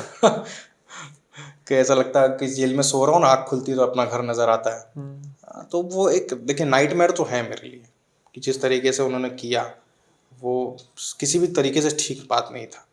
हालांकि वो अपनी नौकरी कर रहे थे, और ठीक है। अब मुझे लगता है कि देखिए दो तरीके के दर्द होते हैं, एक आपको कमज़ोर बनाते हैं, एक आपको मजबूत बनाते हैं। वो थर्ड डिग्री के बाद अब मुझे डर ही नहीं लगता पुलिस से भिड़ने में। तो जैसे जब बाहर निकले तो ये था कि जो अब हुआ है ये दोबारा ना हो, तो अपने बर्ताव में परिवर्तन लाऊंगा, या जिस तरीके से कर रहा था वो गलत नहीं था तो वैसे ही करता रहूंगा? देखिए क्या होता है कि हम जिस परिप्रेक्ष्य से आते हैं या जिस बैकग्राउंड से आते हैं और या जिस कम्युनिटी से आते हैं, उस कम्युनिटी के लिए तो किताबों में बहुत कुछ ऐसा लिखा गया है कि इनका तो कोई अस्तित्व ही नहीं है, कीड़े मकोड़े हैं। और मैं आके यहाँ लुटियन जोन में बैठकर मुख्यमंत्री प्रधानमंत्री पर टिप्पणी कर रहा हूँ, या मुख्यमंत्री को पता भी चल रहा है, अपनी आवाज़ पहुँच रही है ना। अरेस्ट हुए मतलब मुख्यमंत्री को चुभा, यानी आप सक्सेसफुल हुए एक आम आदमी होते हुए भी अपनी बात मुख्यमंत्री के कानों तक पहुँचा जाने में। तो मुझे लगता है कि मैं स्लम से आया हूँ, I have nothing to lose. मैं जीरो से स्टार्ट किया हूँ, मैं माइनस में तो नहीं जाऊँगा ना। तो मेरा कहना है कि जिस तरीके का बहुत सारे लोग बोलते होंगे भाषा सभ्यता ये सब, वो लोग ये बात कर सकते हैं जिनका इतिहास सुनहरा रहा हो और उसमें फूल खिले हों। भाई मैं तो ऐसी बातें नहीं बोल सकता, क्योंकि मेरा और मेरी कम्युनिटी का जो इतिहास रहा है वो अंधेरे में रहा है, नालियों में रहा है, गटर में रहा है, खेतों में मजदूरी करते हुए रहा है, शहरों में मजदूरी करते हुए रहा है, मंदिरें बनाते हुए, ईंटें धोते हुए रहा है। तो मेरे अंदर तो ये सभ्यता नहीं आ सकती, सौम्यता नहीं आ सकती। मैं जो बोलता हूँ मेरा क्रोध है। और बहुत लोगों को जिसको बुरा लगता है उनको ये समझना चाहिए कि आपका हजारों साल का जो अत्याचार है उसका कुछ लोगों के मन में क्रोध है। वो आपको पीट थोड़ी ना रहा है, हत्या थोड़ी ना कर रहा है। क्या आपको थोड़ा कड़े शब्दों में आपकी निंदा भी नहीं कर सकता? अगर लोग इसके लिए भी तैयार नहीं है तो मुझे नहीं लगता भारत कोई विश्व गुरु बनने जा रहा है, कोई भी हो। जब हमारे घर में महिलाएं होती हैं, आदर्श महिला क्या है? शांत रहे, कुछ नहीं बोले, घर का काम करे, जरा सा कुछ बोल दे तो बोले अरे इसकी आंखें टेढ़ी हो रही है, अब इसकी ये ज्यादा उठ रही है। हमारे घर में है ना, मैं अब हमारे घर, मेरे भी घर में होगा शायद, मेरे माँ बाप में तो मैंने नहीं देखा, पर हो सकता है एक्सटेंडेड फैमिली में होगा। कि अगर आपकी पत्नी या आपकी बीवी उल्टा जवाब दे दे तो बस खत्म, सारी क्रेडिबिलिटी जीरो हो गई। अब आप अपनी प्रोफाइल पे लिखते हैं नेशनल इंचार्ज RLD, हम्म। पत्रकारिता छोड़ राजनीति जी। में आ गए, क्या कारण रहा और क्यों? देखिए, मैं जब जेल से आया तो मैं बहुत सारे नेताओं से मिला, हम्म, जिन लोगों ने भी मेरा समर्थन किया, चाहे वो जितने भी लोग हैं, बड़े बड़े विपक्ष के नेता हैं जिनको लोग मजाक उड़ाते हैं, गाली देते हैं, कुछ भी कहें, जिन्होंने भारत जोड़ो की, चाहे वो यूपी के मुख्यमंत्री हों, पूर्व मुख्यमंत्री हों, अखिलेश जी हों, सबसे मिला मैं। सबने मुझे एक सॉलिडारिटी दी कि हाँ, हम तुम्हारे साथ हैं। और अखिलेश जी ने मुझसे काफ़ी देर बात की और अच्छे से बात की। मैं क्योंकि जब जेल में भी था तो वो मेरे फैमिली में बात करते रहते, अपडेट लेते रहते थे कि कुछ ज़रूरत होगा तो मैं बताना। तो he was the only person जो कनेक्टेड थे, बाकी लोग तो समर्थन कर ही रहे थे। तो मैं फिर जयंत चौधरी जी से मिला। तो जब मैं जयंत चौधरी से मिला तो मैंने उनसे बातें करना शुरू की। तो पहली बात तो पढ़े लिखा, लंदन स्कूल ऑफ इकोनॉमिक्स से पढ़ के आया, तो मुझे ना वो कोई भी वो ट्रेट नहीं दिखा जो दूसरे नेताओं में रहता है कि भैया जी आप हीरो हैं, भैया जी आप सुपरमैन हैं, खुश करने का। ही वॉज वेरी प्रैक्टिकल और कुछ कंस्ट्रक्टिव बात हो रही थी। तो उन्होंने मेरे को एक बात बोला कि लोग प्रशांत, जिनसे तुम लड़ रहे हो वो रोड पे नहीं है, तो वो पार्लियामेंट में बैठे हैं या असेंबली में बैठे हैं, उनसे लड़ना है तो तुम्हें भी वहीं जाना पड़ेगा, वरना फिर अपना जो कर रहे हो चुपचाप करते रहो। ये मेरे लिए बहुत ट्रिगर था। मैं घर गया सोचता रहा कि ये तो बात सच है। तो मैं तो पश्चिम उत्तर प्रदेश का नहीं हूँ, लेकिन मैंने फिर भी उनको ज्वाइन किया। उन्होंने बड़ी जिम्मेदारियाँ दी। मैंने घोड़े से पूरी यात्रा की पश्चिम उत्तर प्रदेश में, न्याय यात्रा निकाली। जहाँ जहाँ घोड़े से पीटा गया था दलितों को, उस पूरे इलाके में मैं घोड़े से घूमता था।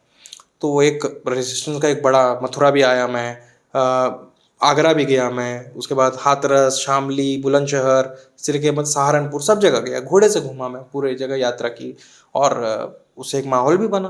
और तो मुझे लगता है कि वो जो मैं जो करना चाहता हूँ ना एज अ पॉलिटिशियन या पॉलिटिक्स में आकर, वो सभी चीज़ मुझे करने मिलता है।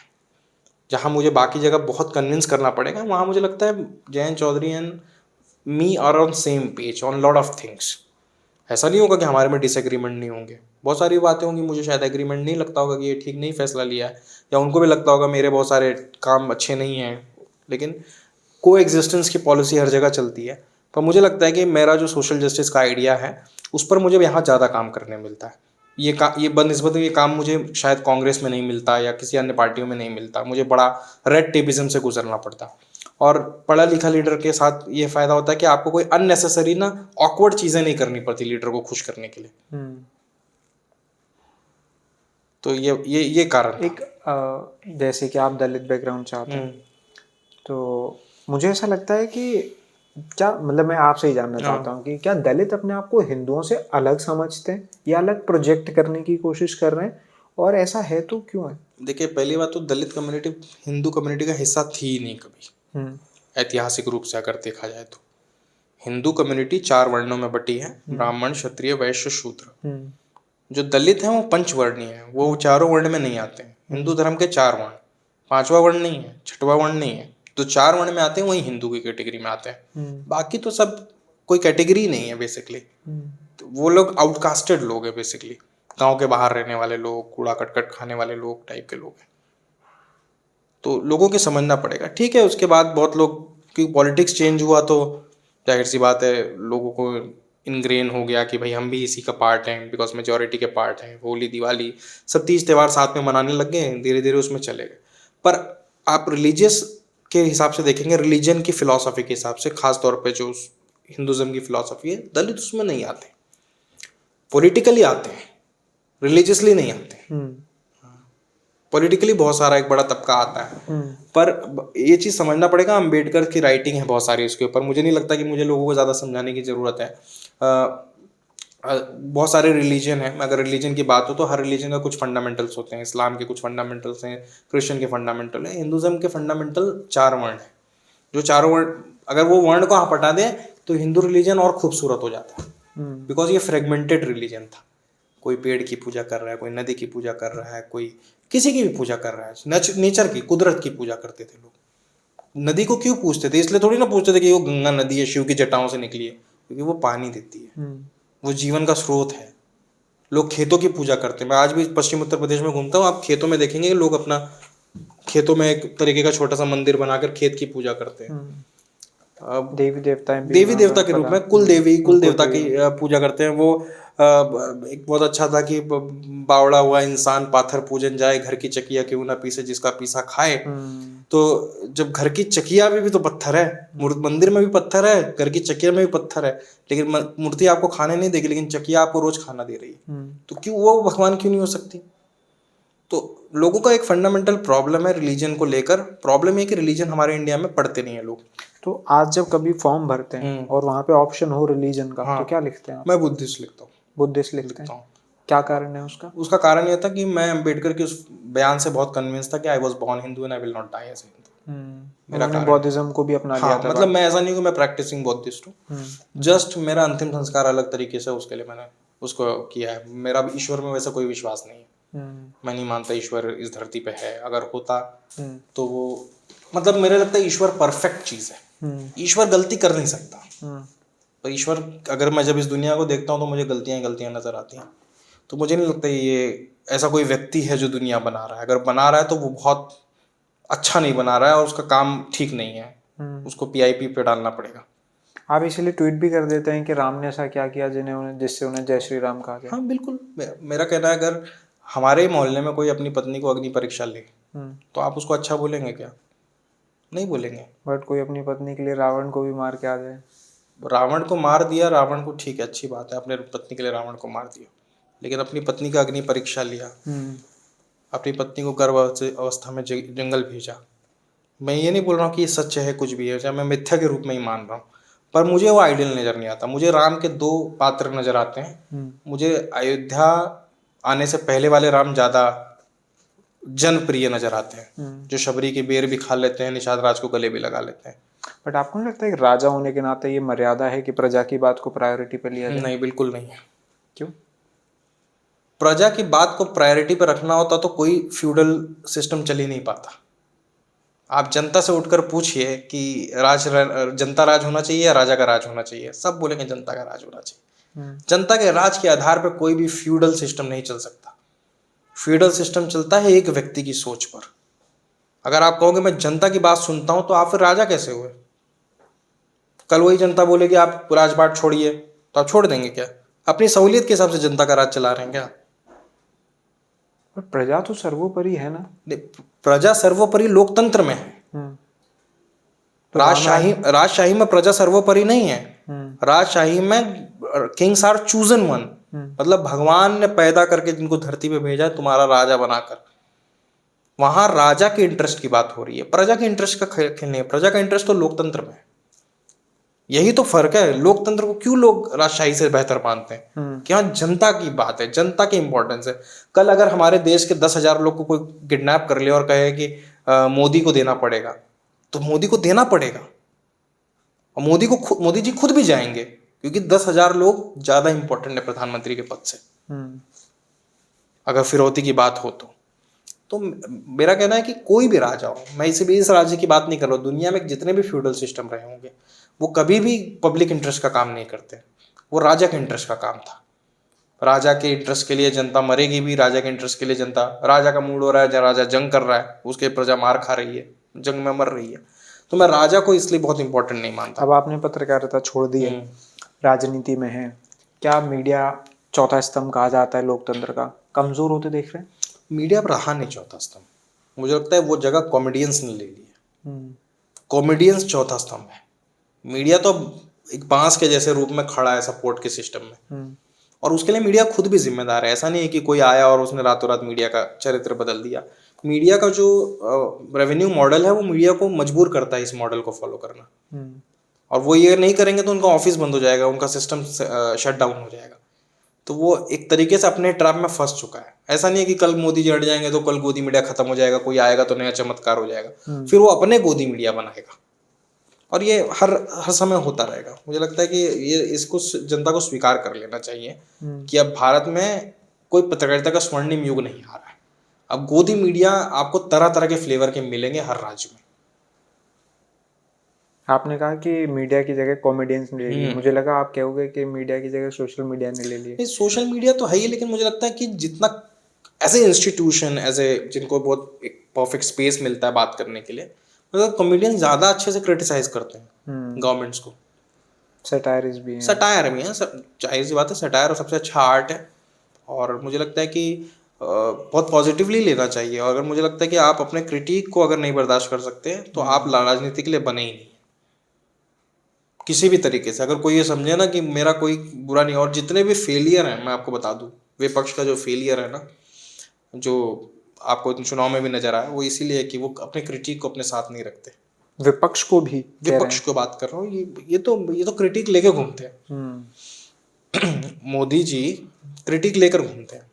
इनका आरएसएस है, बहुत सारे ऑर्गेनाइजेशन है जो इनको करेक्ट करता होगा कि ये दिशा में जाइए, वो दिशा में जाइए।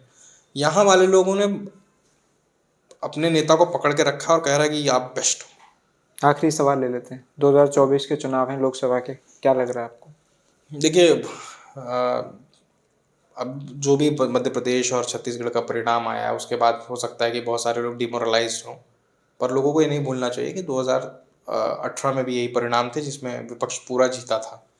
तो विपक्ष के लिए एक अच्छा है कि उनको ओवर कॉन्फिडेंस से जो आसमान पे उड़ रहे थे उनको भी ज़मीन पे आकर काम करने का एक जुनून मिलेगा। ऐसा नहीं है कि मोदी को नहीं हराया जा सकता, हराया जा सकता है। अगर आप संगठनात्मक रूप से मजबूती से जन जन तक पहुंचे तो क्यों नहीं हराया जा सकता। कोई खुदा थोड़ी समय है, समय बिल्कुल है, कोई निकलना नहीं चाहता बस। कैसे नहीं है समय? तो वही हाँ, वास्तविकता मोदी के पास, अच्छा मोदी कोई मेटावर्स में रह रहे हैं क्या? उनके पास भी वो इतना ही टाइम है, हमारे पास भी उतना ही टाइम है। मैं कह रहा हूँ चलो आप ये उनके जितना नहीं करोगे भाई 50% ही तो कर लो, जनता के बीच में चलो। मोदी तो चलो अब प्रधानमंत्री में तो जनता के बीच में नहीं जाते, पर एज ए ऑर्गेनाइजेशन जनता तक पहुंचिए तो, जाइए तो। ये वो एक नेताजी हीरो है बना के रखे हुए हैं कि अब जैसे राहुल गांधी जी के 5-6 लोगों का ग्रुप है, वो घेर के रखता है। वो राहुल गांधी जी को आप परफेक्ट हैं, आप संत हैं, आप फिलोसोफर हैं, अरे अच्छी बात है, लेकिन आप पॉलिटिशियन भी हैं। जब राहुल गांधी जी ये कहते हैं कि मुझे सत्ता नहीं चाहिए तो चले जाइए ना जब आपको नहीं चाहिए, पर जिनको चाहिए उनको काम करने दीजिए। हम राजा नहीं है, हमारे यहाँ क्रिटिसिज्म करने की पूरी आज़ादी है आपको। आप इस इंटरव्यू को देखने के बाद खुले दिल से जैसा फील करते हैं वैसा हमें कमेंट बॉक्स में बताएं। आपकी जो भी नाराज़गी है, जिस बात से असहमति है, बिल्कुल अच्छे से लिखकर दर्ज करें। हम उसका सम्मान करते हैं क्योंकि हमें लगता है कि हम आपके विचारों को सुनेंगे, समझेंगे, पढ़ेंगे, शायद तभी उनमें कुछ बदलाव कर पाएंगे अगर पॉसिबल होगा तो। और वास्तविकता ये है कि अगर असहमति दर्ज की जाए तो सही बात लगने पर सहमति भी दर्ज की जाए। आप वो भी बताएं जो आपको सही लगा है।